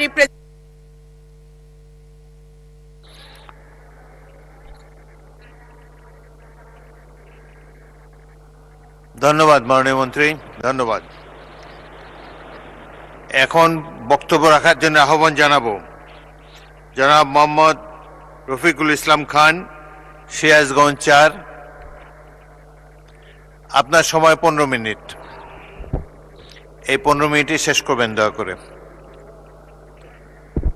মাননীয় স্পিকার, আপনাকে ধন্যবাদ। আমি ধন্যবাদ জানাই আমার নির্বাচনী এলাকা সিরাজগঞ্জ 4, উল্লাপাড়া, সলঙ্গার সর্বস্তরের জনগণকে। মাননীয় স্পিকার, আমি শুরুতেই শ্রদ্ধার সাথে স্মরণ করছি মুক্তিযুদ্ধে যারা জীবন দিয়েছেন এবং বাংলাদেশে বিভিন্ন সময়ে যারা দেশকে মুক্ত রাখার জন্য, দেশের মানুষের অধিকার প্রতিষ্ঠার জন্য জীবন দিয়েছে। সবশেষে জুলাই গণ অভ্যুত্থানে যারা জীবন দিয়েছেন, সেই সকল বীর শহীদদেরকে আমি শ্রদ্ধার সাথে স্মরণ করছি। মুক্তিযুদ্ধে যারা জীবন দিয়েছেন তাদের জন্য এজন্যই আমি স্মরণ করি, তারা আমাদেরকে একটা স্বাধীন বাংলাদেশ, নতুন বাংলাদেশ দিয়েছে। আর জুলাই বিপ্লবে, জুলাই অভ্যুত্থানে যারা জীবন দিয়েছেন তাদেরকে আমি শ্রদ্ধার সাথে এজন্যই স্মরণ করি। তাদের এই গণ অভ্যুত্থানের কারণেই আমরা এই পার্লামেন্টে আসার সুযোগ পেয়েছি, পার্লামেন্ট বসেছে এবং আমরা এমপি হওয়ার সুযোগ পেয়েছি। মাননীয় স্পিকার, আমি শুরুতেই রাষ্ট্রপতির ভাষণের উপরে ধন্যবাদ দিতে পারছি না, এই কারণেই যে রাষ্ট্রপতি গত গণ হত্যার সাথে সরাসরি জড়িত, উনি শেখ হাসিনার কোনো কাজকেই অপছন্দও করেন নাই, নিষেধও করেন নাই, বরং তার সকল কাজকে তিনি নির্বিঘ্নে সহযোগিতা করে গিয়েছেন। কাজেই এরকম একজন গণহত্যাকারী ব্যক্তিরকে আমরা ধন্যবাদ জানাইতে পারি না। এই চপ্পু সাহেবের মধ্যে কি মধু আছে আমি জানি না, সাবেক প্রধানমন্ত্রী বিরোধী দলীয় নেত্রী বিরুদ্ধে যে মামলা হয়েছিল, যেটা শেখ হাসিনা পদত্যাগের আগ পর্যন্ত বলে গেছেন এতিমের টাকার কথা, এই মামলার তদন্ত কমিশনার ছিলেন হলো চপ্পু সাহেব, তখন দুর্নীতি দমন কমিশনের। কাজেই আমরা জানি না ওনার ব্যাপারে এত দুর্বলতা কেন, তবে বিএনপি তো পারে। বিএনপির এক সময়ের মহাসচিব বি চৌধুরীকে রাষ্ট্রপতি থেকে সরাই দিতে সময় লাগে নাই, নতুন রাষ্ট্রপতি হয়েছে। বহু লোক বিএনপিতে আছে যারা রাষ্ট্রপতি হওয়ার মতো লোক, কিন্তু এরকম একজন বিতর্কিত ব্যক্তিকে কেন রাষ্ট্রপতি রাখছে এটা বিএনপি ভালো বলতে পারবেন। মাননীয় স্পিকার, সরকারি দলের বক্তব্য আমরা শুনছি, আমরা শুরুর থেকেই লক্ষ্য করছি দেশে আর কোনো সমস্যা নাই। সরকারি দলের লোকদের বক্তব্য শুনলে মনে হয় দেশে আর কোনো সমস্যা নাই, সমস্যা হলো বিরোধী দল। এবং উঠার পর থেকেই দেখি বিরোধী দলের ব্যাপারে বিরোধী দলের বিরুদ্ধে বিভিন্ন কথা বলা হচ্ছে। আমাদের নেতা আজহারুল ইসলাম সাহেব আগে বলে গেছেন 91 সালে বিএনপি যখন সরকার গঠন করতে পারছিলেন না, সরকার গঠন করার মতো আসন পাননি, তখন জামাত নিঃস্বার্থভাবে বিএনপিকে সরকার গঠনের সমর্থন দিয়েছে। এটা কি বিএনপির কৃতজ্ঞতা স্বীকার করা উচিত নয়? আমরা 97 সাল থেকে একসাথে আন্দোলন, একসাথে নির্বাচন, একসাথে সরকার গঠন, এইভাবে আন্দোলন হয়েছে, নির্বাচন হয়েছে, সরকার গঠন হয়েছে। সেই সরকারে জামাত ইসলামের মন্ত্রী ছিল 2 জন। এটা জামাত এবং বিএনপির মধ্যে যে একটা সেতু বন্ধন ছিল, এটাই তো বোঝা যায়। কিন্তু এরপর থেকে জুলাই বিপ্লব, জুলাই গণঅভ্যুত্থান পর্যন্ত আমরা তো প্রায় একসাথেই ছিলাম। তখন তো কেউ সমস্যার কথা বলেন নাই। এবং বলা যায় এই স্বৈরাচারী আমলে এইখানে আমরা যারা আছি অনেকেই বলেছেন, আমাদের সরকারি দলের বন্ধুরা বলেছেন, আমাদের বিরোধী দলের বন্ধুরা বলেছেন যে আমরা এখানে জুলুম নির্যাতনের শিকার হই নাই, এরকম লোকের সংখ্যা খুবই কম পাওয়া যাবে। যেমন আমি এবং আমার পরিবার ফ্যাসিবাদের আমলে জুলুম নির্যাতনের শিকার হয়েছি। আমাকে 2 পায়ে লোহার বেরি, কোমরে লোহার বেরি, 2 হাতে হ্যান্ডকাপ পরিয়ে বিভিন্ন দেশের বিভিন্ন কারাগারে ঘুরানো হতো। এরপরে আমি প্রায় 45 দিন আমাকে রিমান্ডে রাখা হয়েছিল। এরপরে আমার বড় ছেলে, তখন 16 সালের কথা, এসএসসি পরীক্ষার হল থেকে নিয়ে তাকে গুম করে দেওয়া হয়েছিল। তার 2টা চোখের রেটিনার পর্দা জুলুম নির্যাতন চালিয়ে ছিঁড়ে ফেলানো হয়েছে। তো এই জুলুম নির্যাতন শিকার তো আমরা সবাই হয়েছি। কিন্তু এত তাড়াতাড়ি এই নির্বাচনের পরেই আমরা জামাত এত খারাপ হয়ে গেলাম যে এখন বাংলাদেশে কোনো জিনিসপত্রের ঊর্ধ্বগতির কোনো কথা নাই, তেলের দাম বৃদ্ধি পাচ্ছে এ ব্যাপারে কোনো বক্তব্য নাই, আইন শৃঙ্খলা পরিস্থিতির মারাত্মক অবনতি হয়েছে সারা দেশে, এ ব্যাপারে সরকারি দলের কোনো বক্তব্য নাই। বক্তব্য হলো জামাত ইসলামী। মাননীয় স্পিকার, এজন্য আমি এরপরে যে কয়টা কথা আমি আপনাদেরকে বলতে চাই যে স্বৈরাচারী সরকার এখন আমরা সংসদে দেখছি অনেকেই অনেক বড় বড় কথা আমরা কিন্তু বলতেছি। ফ্যাসিবাদী সরকারের পতন তো 13 সালই হয়ে যাওয়ার কথা ছিল। তদানীন্তন বিরোধী দলীয় নেত্রী বেগম খালেদা জিয়া আমাদের সবার মনে থাকার কথা, এই সংসদে আমরা যারা আছি।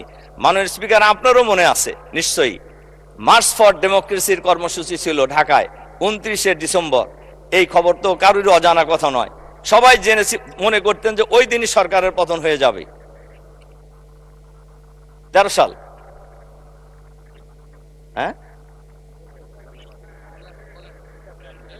13 সাল 29শে ডিসেম্বর ছিল এই প্রোগ্রাম। কিন্তু সেই নির্বাচন, সেই প্রোগ্রামে এই যে আমাদের মাননীয় মহাসচিব সাহেব এর সাক্ষী, আমরা মিটিং করেছি আগের দিন, যে মিটিংয়ে সর্বশেষ মিটিং যেটা হয়েছিল, আমাদের বিরোধী দলীয় নেতাও ছিলেন সেই মিটিংয়ে। এরপরে আমাদের যে মাননীয় মন্ত্রী, আমাদের পরিবেশ মন্ত্রীও ছিলেন, মহাসচিব তো ছিলেনই, গুলশানের একটা বাসায়। সেখানে ব্যাপক পরিকল্পনা নেওয়া হয়েছিল। সারা বাংলাদেশ থেকে লক্ষ লক্ষ লোক সেদিন ঢাকায় এসেছিলেন এবং ওই দিনই সবাই ধারণা করে নিয়েছিলেন আজকে সরকারের পতন হয়ে যাবে। কিন্তু আমরা দেখলাম 2 জনের ফোন ছাড়া সব ফোন বন্ধ। ম্যাডামের ফোন খোলা আর মহাসচিবের ফোন খোলা, উনি ছিলেন মাঠে আমাদের সাথে। আর আমাদের জামাত শিবিরের লোকেরা মিছিল বের করে কয়েকজন ইতিমধ্যে শহীদ হয়ে গেল রামপুরায়। কাজেই আমরা যে এত আন্দোলন করলাম, ওই দিন সবার ফোন বন্ধ ছিল কেন, এটা কি কোনোদিন জানার সুযোগ হয়েছে জাতির? মাননীয় স্পিকার, আমি আরেকটা ঘটনা বলি। শাপলা চত্বরের ব্যাপারেও কিন্তু সেম ঘটনাই হয়েছে। শাপলা চত্বরের দিন ম্যাডাম বিরোধী দলীয় নেত্রী হিসাবে সবাইকে মাঠে নামার জন্য অনুরোধ আহ্বান জানিয়েছিলেন, কিন্তু আসলে কি কেউ নামছিলেন? সেখানে আমাদের অনেক লোক শহীদ হয়েছে, আমাদের আলেম ওলামারা শহীদ হয়েছেন, কিন্তু ওই দিনও একটা সুযোগ সরকার পতনের কিন্তু ছিল, কিন্তু আমরা কিন্তু সে কাজটা আসলে করতে পারি নাই। মাননীয় স্পিকার, কাজেই আমরা সেদিন কিন্তু, এবং সর্বশেষ আমাদের মহাসচিব মনে থাকার কথা, আমরা প্রস্তাব দিয়েছিলাম যে ম্যাডাম সকাল থেকে কাজের মেয়ে ফাতেমাকে নিয়ে বালির টাকের সামনে পতাকা নিয়ে দাঁড়ায় আছে, অন্তত আমরা চলেন বিএনপি এবং জামাত মিলে একটা মিছিল সেদিকে দেই, কিন্তু সেদিন কিন্তু সেই সুযোগ আমাদের হয় নাই। মাননীয় স্পিকার, এরপরে জুলাই বিপ্লবে অনেকেই অনেক কথা বলেছেন। জুলাই বিপ্লবের বা জুলাই অভ্যুত্থানের একক দাবিদার আমরা কোনো সময় ছিলাম না। আমাদের নেতা, বিরোধী দলীয় নেতাও কোনো সময় বলে নাই যে এটা শুধু আমরাই করেছি। কিন্তু আপনারা নিজেরা বলেন কেন যে আমরা এটা বলছি? আমরা তো বলি নাই কোনো সময় যে এটা আমরা নিজেরা করছি। তার কারণে এই আন্দোলনের সাথে সবাই জড়িত। তবে এটা তো সঠিক, ছাত্ররাই তো আন্দোলন শুরু করেছে এবং ছাত্রদের নেতৃত্বেই আন্দোলনের সমাপ্তি হয়েছে। কাজেই এই আন্দোলনে আমাদের নেতা, বিরোধী দলীয় নেতা ডাক্তার শফিকুর রহমান সাহেব ছাত্রদেরকেও গাইড করেছেন, জামাতকেও গাইড করেছেন।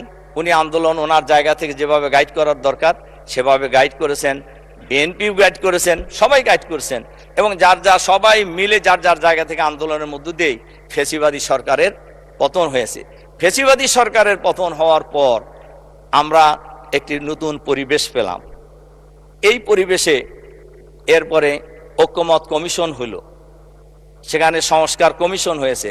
ঐক্যমত কমিশনে আমি নিজেও সেখানকার একজন সদস্য ছিলাম, আমরা গিয়েছি।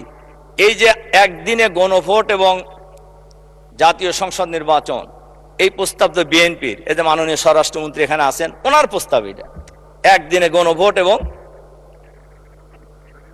জাতীয় সংসদ নির্বাচন, এবং সেই নির্বাচন হয়েছে। আমি মাঝখানের ইতিহাস আর বলতে চাই না।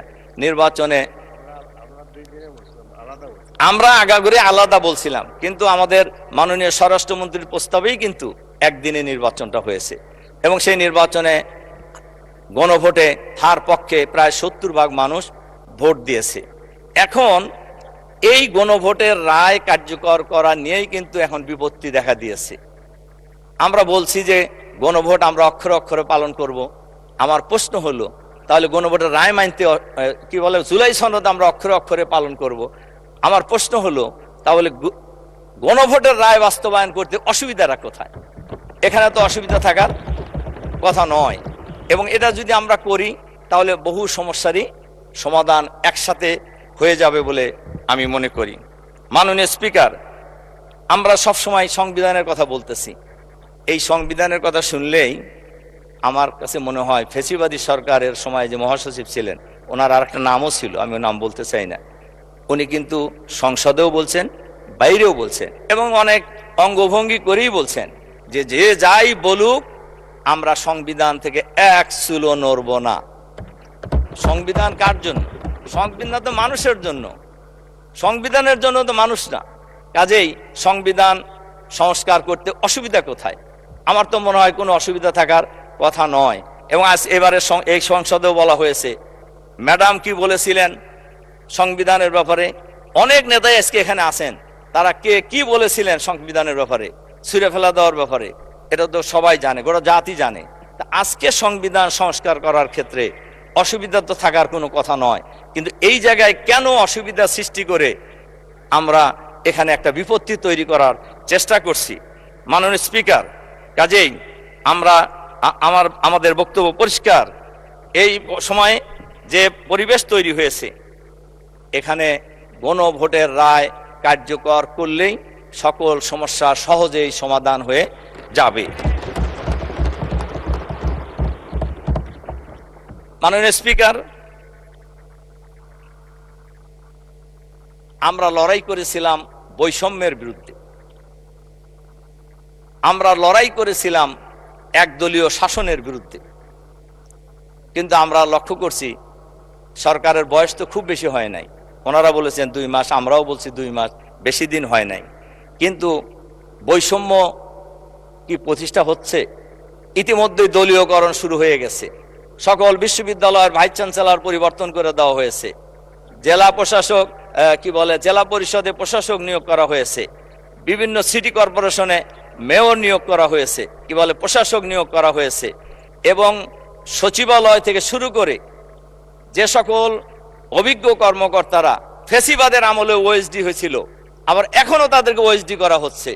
কিন্তু আমরা লক্ষ্য করছি ফেসিবাদের দোসর যারা, তারা কিন্তু অন্তর্বর্তীকালীন সরকারের সময় তারা বহাল ছিল, আমরা তখনও বলেছি, এখনো বহাল আছে, এবং তারা সুবিধা মতো পোস্টিংও পাচ্ছে এবং ক্ষেত্র বিশেষে প্রমোশন পেয়ে তারা সামনের দিকে এগিয়ে যাচ্ছে। আর যারা এই 16 বছর 17 বছর নিষ্পেষিত হয়েছে, নির্যাতিত হয়েছে, ওএসডি ছিল, অনেকের চাকরি চলে গেছে, এই লোক এদেরকে আবারও ওএসডি করা হচ্ছে। এক্ষেত্রে এই স্বাস্থ্য বিভাগে বেশি করা হচ্ছে, ডাক্তারদেরকে বদলি করার ক্ষেত্রে একেবারে গণহারে এক জায়গায় তার এক জায়গায়। শুধু ছোট্ট একটা উদাহরণ যদি দেই বোঝা যাবে, মুগদা মেডিকেল কলেজের প্রিন্সিপালকে ঢাকা মেডিকেল কলেজ বদলি করা হয়েছে, ওখানে জয়েন করতে দেওয়া হয় নাই তাকে।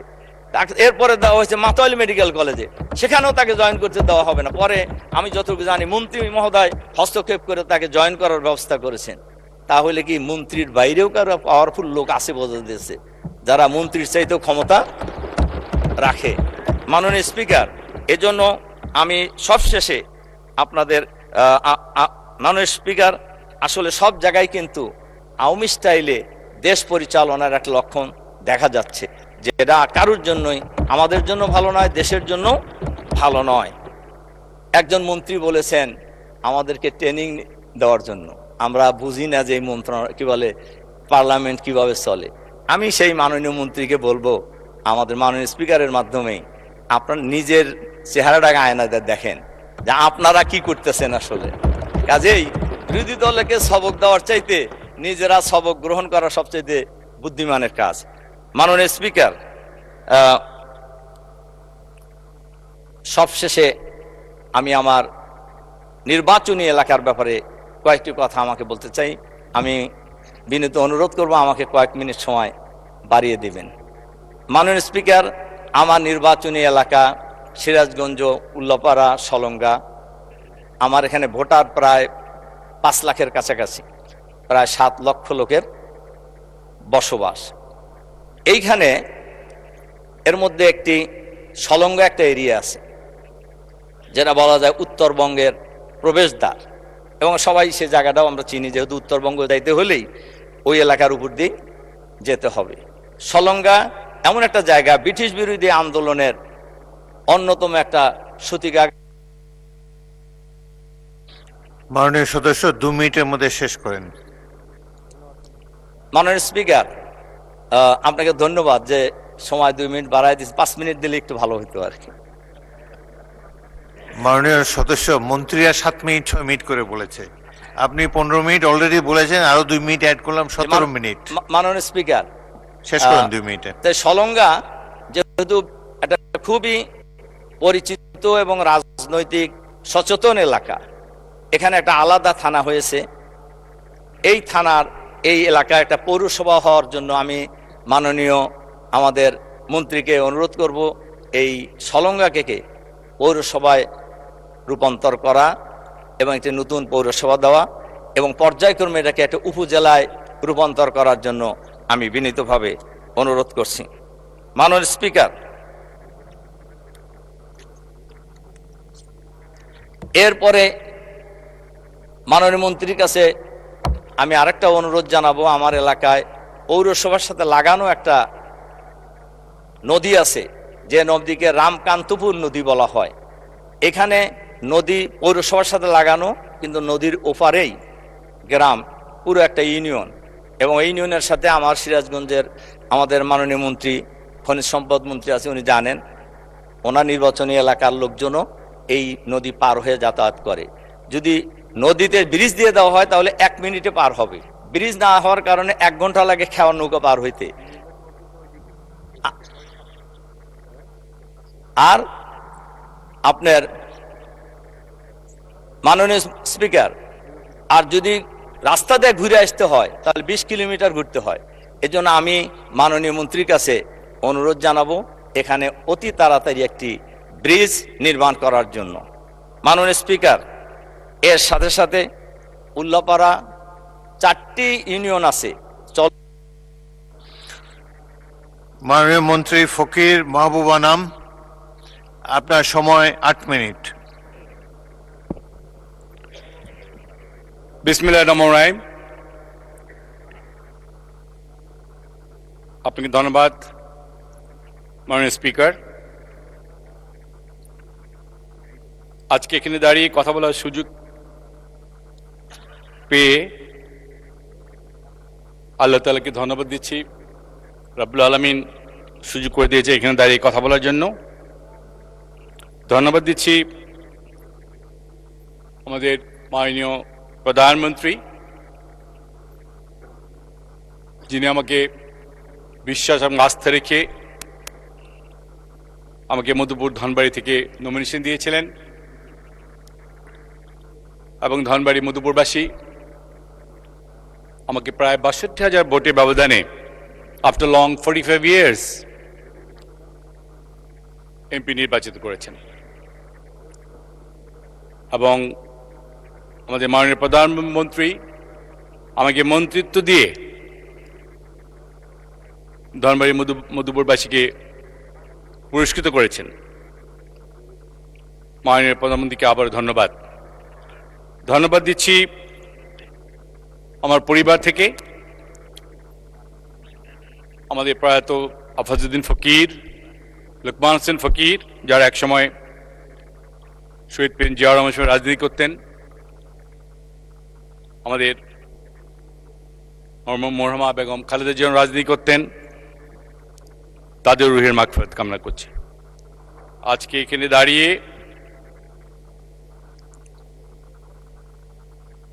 শহীদ প্রেসিডেন্ট জিয়াউর রহমানের কথা মনে হয়,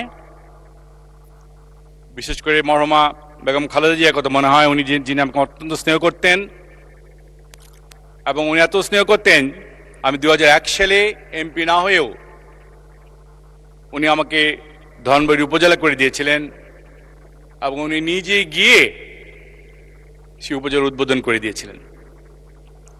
আজকে উনি নেই। I miss her very much. আল্লাহ ওনাকে ভালো রাখুন। একটু দূরেই ওনারা দুজনে শুয়ে আছেন, দ্য ইটার্নাল স্লিপ। মাননীয় স্পিকার, গতকালকে কিন্তু একটা হিস্ট্রি হয়ে গেছে বাংলাদেশে। আনফর্চুনেটলি আজকে কিন্তু অনেকে এখানে বক্তৃতা দিয়েছে। মাননীয় মন্ত্রী মহোদয় অনেক মন্ত্রী মহোদয় বক্তৃতা দিয়েছেন, মাননীয় এমপি মহোদয়রা বক্তৃতা দিয়েছেন, কিন্তু বাংলাদেশের এত বড় একটা অর্জন মাননীয় প্রধানমন্ত্রী আমাকে নিজ দিয়ে দিয়েছিলেন। সেফটি সিকিউরিটিকে দেখে আপনি যত তাড়াতাড়ি পারেন এই রূপপুর আণবিক এই প্রকল্পটাকে তাড়াতাড়ি আপনারা ফুয়েল লোডিং শুরু করেন, বিকজ এখন কিন্তু electricity is a time of the need. আমরা কিন্তু গতকাল প্রায় 40 জন রাসায়ন এসেছিলেন। রোসাটম যে কোম্পানি, তার ডিজি এসেছিলেন। আজকে আইএই এর ডাইরেক্টর জেনারেল উনি স্কাইপে কথা বলেছেন। আইএ থেকে ডিরেক্টর সাহেব এসেছিলেন। ওনাকে এটাকে এত হাইয়েস্ট প্রায়োরিটি দিয়েছে। একটা এমন একটা ঘটনা ঘটে গেছে গতকালকে, সমস্ত টেলিভিশন বলে, আজকে সমস্ত খবরের কাগজগুলি বলেন আছে, অথচ আজকে 18 কোটি মানুষের এই জায়গাটায় একটা বারও কেউ বললেন না। এত বড় একটা অর্জন। So sad, so sad. সরকারের অর্জনকে আপনার রিকগনিশন করবেন না, তাহলে কি করে হবে বলেন? রিকগনিশন দিতে হবে ভাই। আজকে আরেকটা কথা বলতে হয়। আমি গত সপ্তাহে ব্যাংকক গিয়েছিলাম ইউএন স্কেপের একটা মিটিংয়ে। সেখানেও আমাদের অর্জন আছে। আমি একটা সেশনে, one of the sessions was chaired by me, আবার সেখানে একটা নির্বাচন হয়েছে। সেই নির্বাচনে আমরা আউট অফ 32 ভোটস 29 ভোট পেয়েছিলাম, সেকেন্ড হাইয়েস্ট ভোট পেয়েছি। এবং সেটা হলো আপনার the Asian and Pacific centre for transport and technology, এটার 8 জনের আমরা মেম্বার হয়েছি সেখানে। এটাও কিন্তু আমাদের একটা এক্সপোজার বিদেশে। এবং সেখানে গিয়ে আমি জানতে পেলাম যে আমাদের জুলাইয়ের যোদ্ধারা একটা হসপিটালে চিকিৎসাধীন আছে। আমি সেখানে গিয়েছিলাম, প্রায় 60 জন আমাদের জুলাই যোদ্ধারা ওখানে চিকিৎসাধীন আছেন এবং সবাই আমার কথা শুনে, এবং it was so nice of the hospital যে একটা হল রুমে তারা সবাইকে জড়ো করেছিল। আমি 1.5 ঘন্টা ওনাদের সাথে কথা বলে এসেছি, ওনাদের চোখে পানি দেখেছি, তাদের কথা শুনেছি। আমরা জুলাই যোদ্ধাদের কথা বললে হবে না ভাই, সরি ভাই, মাননীয় স্পিকার মহোদয়, আমি নতুন তো, ইট ওয়াজ ইমোশনাল টাস্ক। আজকে সেদিন এই জুলাই যোদ্ধারা তাদের আবেগ নিয়ে আমার সাথে কথা বলেছে। আমরা কিন্তু তাদেরকে ওভাবে লুক আফটার করছি না যেভাবে আমাদের লুক আফটার করা উচিত। শুধু সরকারের দিকে তাকালে হবে না, আমাদের ব্যক্তিগতভাবে এগিয়ে যেতে হবে। আমরা শুধু বলবো জুলাইয়ের যুদ্ধের জন্য আমরা এখানে এসেছি, কিন্তু তার জন্য আমরা কিছু করব না। শুধু তাদের চিকিৎসা করলে হবে না, তাদেরকে রিপ্যাট্রিয়েটও করতে হবে। তাদের বাঁচার জন্য যা কিছু করা দরকার তাই করতে হবে। এদেরকে ভুলে গেলে চলবে না, এদেরকে মনে রাখতে হবে। সুতরাং আমরা যতই কথা বলি, আমরা জুলাই যোদ্ধাদের যতই ব্যবহার করি না কেন, আল্লাহর হস্তে আপনারা দয়া করে এদেরকে যে কাজটা করা উচিত, তাদেরকে রিপ্যাট্রিয়েট করা উচিত, যে যে অবস্থা আছে তাদেরকে সাহায্য সহযোগিতা করা উচিত। এটা দয়া করে আপনার যার যার অবস্থান থেকে, সরকার তো থাকবেই, তারপরও আমি বলবো যার যার অবস্থান থেকে দয়া করে এইসব ছেলেপেলেদেরকে সাহায্য সহযোগিতা করবেন। কারণ আমি দেখে এসেছি তাদের চোখের পানি। এখন অনেক যারা জুলাই যুদ্ধে রয়ে গেছে বাংলাদেশে, তাদের ভালো চিকিৎসা হচ্ছে না বলা হয়েছে। তারা অনেকেই কিন্তু এখন ব্যাংককে যেতে চায় এবং সে হসপিটাল নিতে চায়, কিন্তু কিছু প্রসেস আছে বলে অনেকে আমরা পাঠাতে পারছি না। আমাদের দিকে নজর দিতে হবে। মাননীয় স্পিকার, আপনাকে বলবো দয়া করে আমাদের এই জুলাই যোদ্ধাদের প্রতি সরকার এবং আমরা এখানে যারা আছি, যাদেরকে ব্যবহার করি, তাদের প্রতি নজর রাখার জন্যে। আমি মধুপুর ধনবাড়ি থেকে প্রায় 45 বছর পরে আমি এখান থেকে নির্বাচিত হয়েছি। ধন্যবাদ মাননীয় মন্ত্রী। আচ্ছা, আরো 2 মিনিট বলেন, 2 মিনিটে শেষ করেন, কনক্লুড করেন। Thank you. মধুপুর ধনবাড়িতে আপনারা জানেন সেখানে আদিবাসী আছে, আমাদের বাঙালিরা আছে। আমরা আদিবাসীদের বনের সমস্যা আছে। আমাদের ওখানে প্রচুর আনারস হয়। আমাদের মাননীয় প্রধানমন্ত্রী, আমি অনেকবারই দেখেছি, উনি মধুপুরের আনারসের কথা উনি বলেন, এবং সেই আনারসের রক্ষা করার জন্য আমাদের ওখানে একটা কোল্ড স্টোরেজ দরকার, আমাদের ফ্যাক্টরি দরকার, এবং তার জন্য কিছু কিছু রাস্তাঘাট করতে হবে, এবং ওখানে আমাদের গ্যাস দরকার। এই জন্য গ্যাস দরকার বলছি যে মধুপুর এবং ধনবাড়ি একটা বড় উপজেলা, দুটো মিলেই প্রায় 600 স্কয়ার কিলোমিটারের একটা কনস্টিটিউয়েন্সি। ওখানে যদি আমি গ্যাস দিতে পারি তাহলে কিন্তু ওটা আরেকটা একটা ভালুকা বা গাজীপুরের মতো একটা ইন্ডাস্ট্রিয়াল জোন হতে পারে।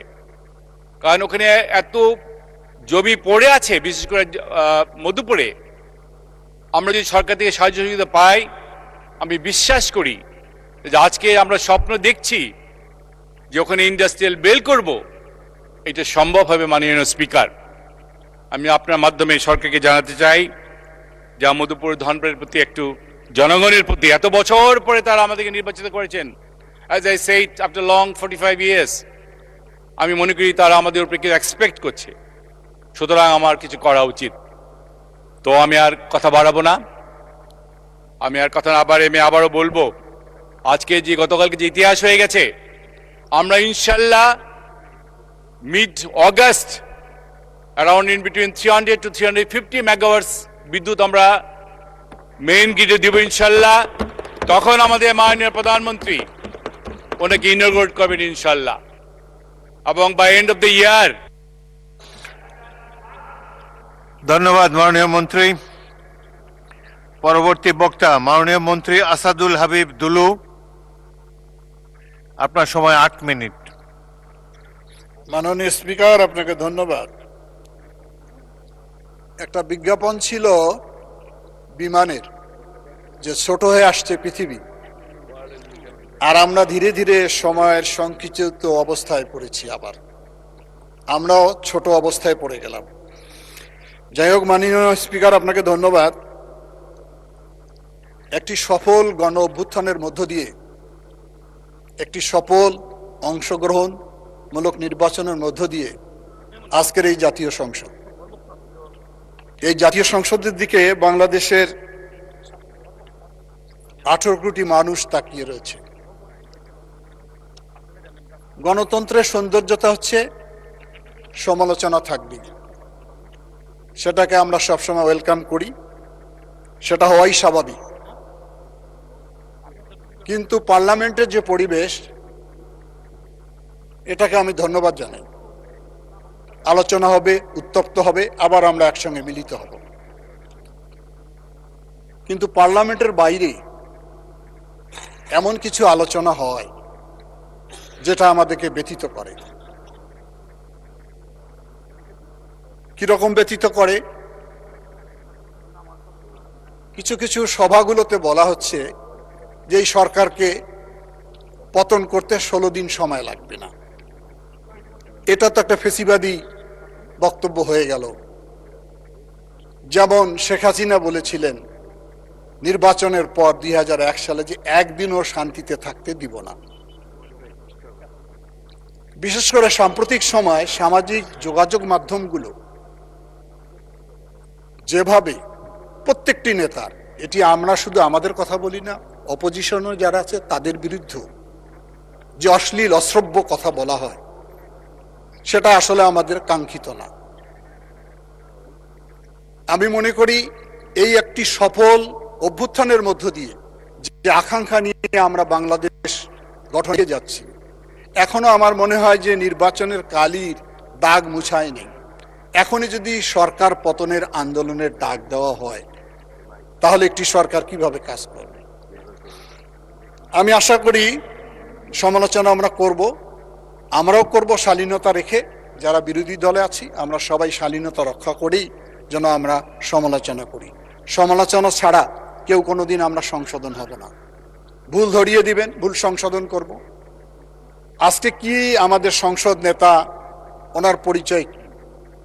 আমি মনে করি উনি একজন বিরল সম্মানের অধিকারী। পৃথিবীতে কয়জন আছে আমার জানা নেই যার পিতা রাষ্ট্রপতি, সেনাবাহিনীর প্রধান, যার মা প্রধানমন্ত্রী, উনি নিজে প্রধানমন্ত্রী হয়েছেন। এটি তো আমাদের সৌভাগ্য।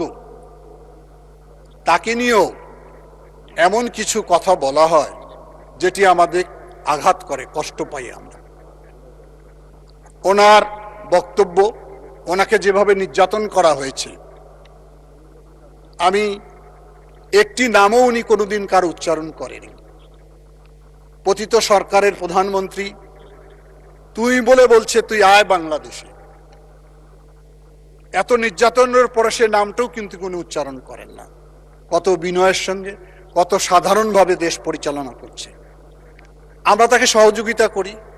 জিয়াউর রহমানের প্রতিচ্ছবি তো তার মধ্যে রয়েছে। আপনারা সবসময় জিয়াউর রহমানকে শ্রদ্ধা করেন, এই জন্য আপনাদেরকে আমি ধন্যবাদ জানাই।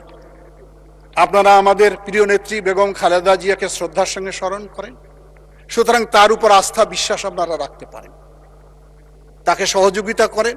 যে আকাঙ্ক্ষা নিয়ে জুলাই অভ্যুত্থান হয়েছে, একটি গণতান্ত্রিক বাংলাদেশ, মানবিক বাংলাদেশ, সমৃদ্ধশালী বাংলাদেশ, আলোকিত বাংলাদেশ আমরা করতে চাই। সুতরাং সরকার এবং বিরোধী দল এটি তো গণতন্ত্রের অংশ। আজকের এই মাননীয় স্পিকার, আমি মনে করি আমরা যদি সম্মান করতে না পারি তাহলে নিজেও কোনোদিন সম্মানিত হব না। আমার এখানেই সবচেয়ে বেশি কষ্ট লাগে। রাজনীতির সংস্কৃতিটা আমরা কোথায় দাঁড় করালাম, কি ধরনের বক্তব্য আমরা দিই, সেই জায়গা থেকে আমার মনে হয় যে সবাইকে মনোজগৎ থেকে একটি পরিবর্তন হওয়া উচিত। সেই পরিবর্তনের হাওয়া আমরা পাই না। 5ই আগস্টের পর বিশেষ করে আমার তরুণ ছাত্ররা যে আন্দোলনে ভূমিকা রেখেছিল, যুগের ইতিহাস যদি আমরা পর্যালোচনা করি, যারা আন্দোলন করেন তারা যখন জনগণের ম্যান্ডেট চায়, জনগণ কিন্তু তাদেরকেই ম্যান্ডেট দেয়। সাধারণত 91 সালে বিএনপি 90-তে বিএনপি আন্দোলন করেছে, জনগণ ঠিক 91 নির্বাচনে দেশনেত্রী বেগম খালেদা জিয়াকে রাষ্ট্র ক্ষমতায় পাঠিয়েছে। কিন্তু গত 12ই ফেব্রুয়ারি নির্বাচনে আমাদের এই তরুণদের নির্বাচনের ফলাফল কাঙ্ক্ষিত হয়নি। কেন হয়নি আমি তাদেরকে মূল্যায়ন করতে বলবো। আমি আশান্বিত হয়েছিলাম যে একটি তরুণ সমাজের রাজনৈতিক দল জাতি গঠনে তাদের বুদ্ধিমত্তা, তাদের দেশপ্রেম দিয়ে দেশকে এগিয়ে নিয়ে যাওয়ার জন্য তারা ভূমিকা রাখবে। কিন্তু আমার মনে হয় যে পথ হারিয়ে ফেলেছে। পদ্মকলি নাম, কলি ফোটার আগেই মনে হয় নিভে গেল। এই আশা আমরা তাদের প্রতি করতেই পারি। মাননীয় স্পিকার, আমাদের বিরোধী দলের নেতৃবৃন্দ সময় আমাদের সঙ্গে থাকেন, সবাই আবার ছুটে যান। ওই যে একটি বঙ্কিমচন্দ্রের উপন্যাসের নাম ছিল সখী তুমি কার। 86 সালে নির্বাচনে গেলেন এরশাদের সঙ্গে। আমরা যখন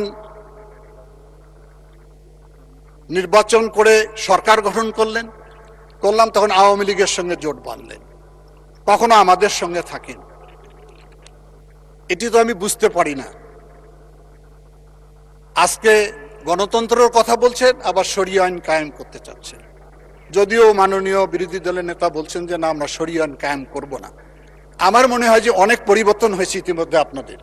যেমন আপনারা জাতীয় স্মৃতিসৌধ যাচ্ছেন, আপনারা আমাদের 21-এর শহীদ মিনারে যাচ্ছেন, সাম্প্রতিক সময়ে এবার বৈশাখী উৎসবও পালন করেছেন। এগুলো আপনাদের পরিবর্তন, সেটাকে আমি স্বাগত জানাই। আমি মনে করি বক্তব্য আমি শেষ করে আনবো আমার সময় মতো। সবাই মিলে বাংলাদেশ করতে চাই। আমরা যেন সমালোচনা করব সেটা আমরা সবাই, সব পক্ষ শালীনতা বজায় রেখে করতে চাই। কথা শেষ করে আনি। আমি একটা আন্দোলন করেছি তিস্তাকে ঘিরে। তিস্তা পড়ে সন্তান আমি, জাগো ভাই তিস্তা বাঁচাই। 2 কোটি মানুষের হাহাকার, তিস্তা পড়ে। তিস্তা একসময় আমার মায়ের মতো ছিল, সেই তিস্তা আজকে ধুধু বালুচর। তিস্তা পড়ে 2 কোটি মানুষের দিকে যখন তাকিয়ে থাকি তখন আমাদের কোনো কিছু ভালো লাগে না। আমাকে 1 মিনিট বাড়িয়ে দেন, 1 মিনিটের। মাননীয় মন্ত্রী, আরেক মিনিট বাড়ানো হলো। হ্যাঁ, অনেকে অনেক চেয়েছে, আমি মাত্র 1 মিনিট চেয়েছি। Thank you. 1 মিনিট শেষ করুন। সেই তিস্তা নদী একটি বৈষম্য শিকার হয়েছি পার্শ্ববর্তী দেশের পানির কারণে। আমি আশা করি এই তিস্তা পড়ের মানুষ, একসময় গোলা ভরা ধান, পুকুর ভরা মাছ, গোয়াল ভরা গরু ছিল, মুখে ছিল ভাওয়াইয়া গান। আপনিও তিস্তা পড়ে গিয়েছেন, এখানে আমার প্রিয় মহাসচিব উনি গিয়েছেন, আরো অনেক নেতৃবৃন্দ গিয়েছেন। সবাই আমরা প্রতিশ্রুতি দিয়েছি যে তিস্তাকে আমরা মহাপরিকল্পনার আওতায় নিয়ে এই 2 কোটি মানুষের জীবন রক্ষা করা হবে। আমি আশা করি আমরা যেন সেই দিকে এগিয়ে যাই। এই তিস্তা পড়ের মানুষের হাহাকার থেকে আমরা যেন সেই এলাকার মানুষকে, কারণ ওই অঞ্চলটি সবচেয়ে খাদ্যে স্বয়ংসম্পূর্ণ উদ্বৃত্ত অঞ্চল, সেই অঞ্চলটা একটি নদীর কারণে আজকে মরুভূমিতে পরিণত হয়েছে। মানুষের হাহাকার যেন বন্ধ হয়, সে কারণে যেন আমরা উদ্যোগ গ্রহণ করি। আমি মাননীয় প্রধানমন্ত্রীকে ধন্যবাদ। মাননীয় মন্ত্রী, মাননীয় সদস্যবৃন্দ, রাষ্ট্রপতির ভাষণ সম্পর্কে আনীত ধন্যবাদ প্রস্তাবের উপর আলোচনা আজকের মতো এখানেই সমাপ্ত হলো। মাননীয় সদস্যবৃন্দ, দিনের সম্পূরক কার্যসূচি অনুযায়ী এখন আমি বিশেষ কমিটির মাননীয় সভাপতি জনাব জয়নুল আবেদিন, বরিশাল ৩, তাকে কার্যপ্রণালী বিধি ২১১ বিধির ১ উপবিধি অনুযায়ী Bangladesh securities and exchange commission সংশোধন বিল ২০২৬ সম্পর্কে বিশেষ কমিটির রিপোর্ট উপস্থাপনের আহ্বান জানাচ্ছি। বিসমিল্লাহির রহমানির রহিম। মাননীয় speaker, Bangladesh security and exchange commission সংশোধন বিল ২০২৬ পরীক্ষাকরণ সংক্রান্ত বিশেষ কমিটির রিপোর্ট আমি উপস্থাপন করছি। ত্রয়োদশ জাতীয় সংসদের ২৮শে এপ্রিল ২০২৬ তারিখ বৈঠকে উত্থাপিত Bangladesh securities and exchange commission সংশোধন বিল ২০২৬ পরীক্ষা করে সংসদে রিপোর্ট প্রদানের জন্য সংসদ কর্তৃক বিশেষ কমিটিতে প্রেরণ করা হয়। মাননীয় speaker, Bangladesh security exchange commission সংশোধন বিল ২০২৬ পরীক্ষাকরণ সম্পর্কিত বিশেষ কমিটির রিপোর্ট কার্যপ্রণালী বিধি ২১১ বিধি অনুযায়ী আমি এই মহান সংসদে উপস্থাপন করছি। মাননীয় স্পিকার, কমিটি ২৯শে এপ্রিল ২০২৬ খ্রিস্টাব্দ বৈঠকে মিলিত হয়ে বিলটি পুঙ্খানুপুঙ্খরূপে পরীক্ষা করেন। বৈঠকে উপস্থিত থেকে কমিটির যে সকল সদস্য মনোনীত সদস্য বিলটি পরীক্ষায় সক্রিয় অংশগ্রহণ করে তাদের অবদান রেখেছেন তারা হলেন সর্বজনাব মাননীয় সদস্য, আমি গণ্য করতে চাই, কিন্তু পঠিত বলে গণ্য হোক। ইয়েস, সেই জন্য আমি আর নামগুলো পড়ছি না। মাননীয় স্পিকার, ধন্যবাদ। বৈঠকে উপস্থিত থেকে কমিটির রিপোর্ট প্রণয়নের সহায়তা প্রদান করার জন্য বিশেষ কমিটির মাননীয় সদস্যবৃন্দকে আমি আন্তরিক ধন্যবাদ জ্ঞাপন করছি।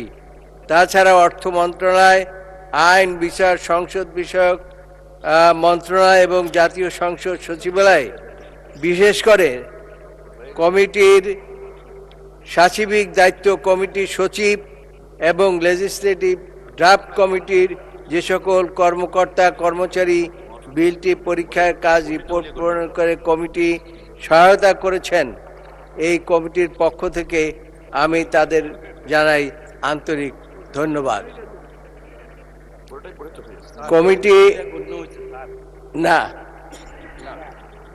কমিটি অত্যন্ত প্রাণবন্ত পরিবেশে বিলটি মাননীয় স্পিকার, সমস্ত কিছু কি পঠিত বলে গণ্য হবে? পঠিত বলে গণ্য হোক। কিন্তু মাননীয় স্পিকার, যেটা সংশোধন করলাম সেটা তো অন্তত এই সংশোধনীটা পড়তে হবে।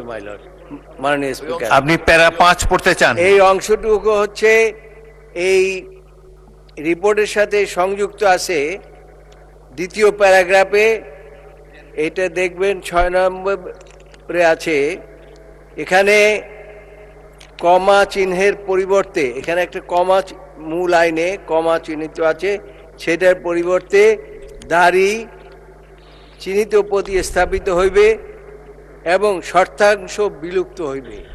ধন্যবাদ। ধন্যবাদ মাননীয় সদস্য। রিপোর্টটি সংসদে উপস্থাপিত হলো। আগে শেষ করি। আমি এখন বিশেষ কমিটির মাননীয় সভাপতি জনাব জয়নুল আবেদিন, বরিশাল ৩, তাকে কার্যপ্রণালী বিধি ২১১ বিধির ১ উপবিধি অনুযায়ী বীমা উন্নয়ন ও নিয়ন্ত্রণ কর্তৃপক্ষ সংশোধন বিল 2026 সম্পর্কে বিশেষ কমিটির রিপোর্ট উপস্থাপনের জন্য আহ্বান জানাচ্ছি। মাননীয় স্পিকার, আপনাকে ধন্যবাদ।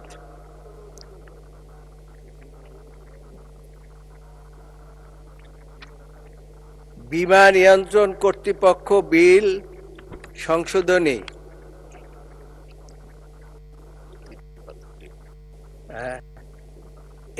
এখানে আমি শুধু সবগুলোই আমি মাননীয় স্পিকার যা কিছু আছে সব কিছু পঠিত বলে গণ্য করার জন্য আমি নিবেদন করছি।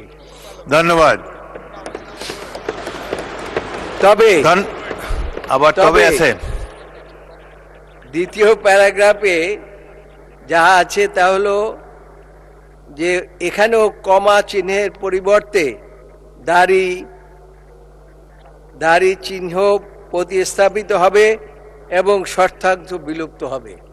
ধন্যবাদ। বাকি অংশ পঠিত বলে গণ্য করা হোক। বিলটি সংসদে উপস্থাপিত হলো। মাননীয় সদস্যবৃন্দ, সংসদের বৈঠক আগামীকাল। এটা শুধুমাত্র উত্থাপন করা হলো।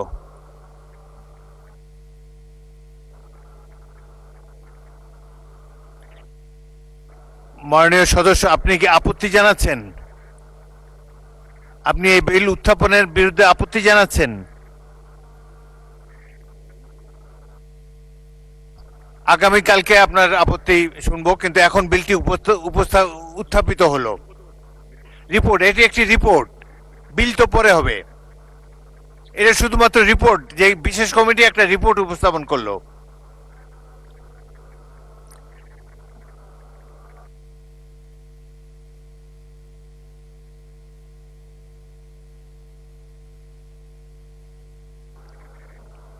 মাননীয় সদস্য জনাব শাহজাহান, যখন বিল উত্থাপন করা হবে তখন আপনি আপত্তি দিবেন। মাননীয় সদস্যবৃন্দ, সংসদের বৈঠক আগামীকাল 17 বৈশাখ 1433, 30 এপ্রিল 2026। আইনমন্ত্রী কিছু বলবেন শেষ মুহূর্তে? আইনমন্ত্রীকে মাইক দিন। মাননীয় স্পিকার, আপনাকে ধন্যবাদ। মাননীয় স্পিকার, কালকে যাতে বিলটা আসে সেই ব্যাপারে নিশ্চিত করার জন্য আমি মেনশন করলাম, বিলটা যাতে কালকে আসে। মাননীয় স্পিকার, আনা যাবে কালকে? বিলটি আগামীকালের কর্মসূচিতে আছে। Much oblige. জি, আবার বলুন কি?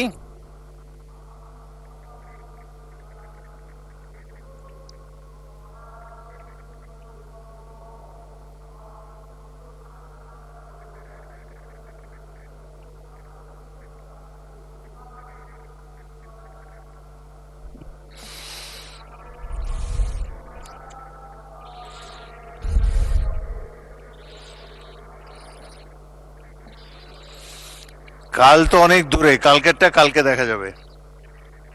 মাননীয় সদস্যবৃন্দ, সংসদের বৈঠক আগামীকাল 30 এপ্রিল 2026 তারিখ রোজ বৃহস্পতিবার সকাল 11 ঘটিকা পর্যন্ত মুলতবি করা হলো। আপনাদের সহযোগিতার জন্য ধন্যবাদ।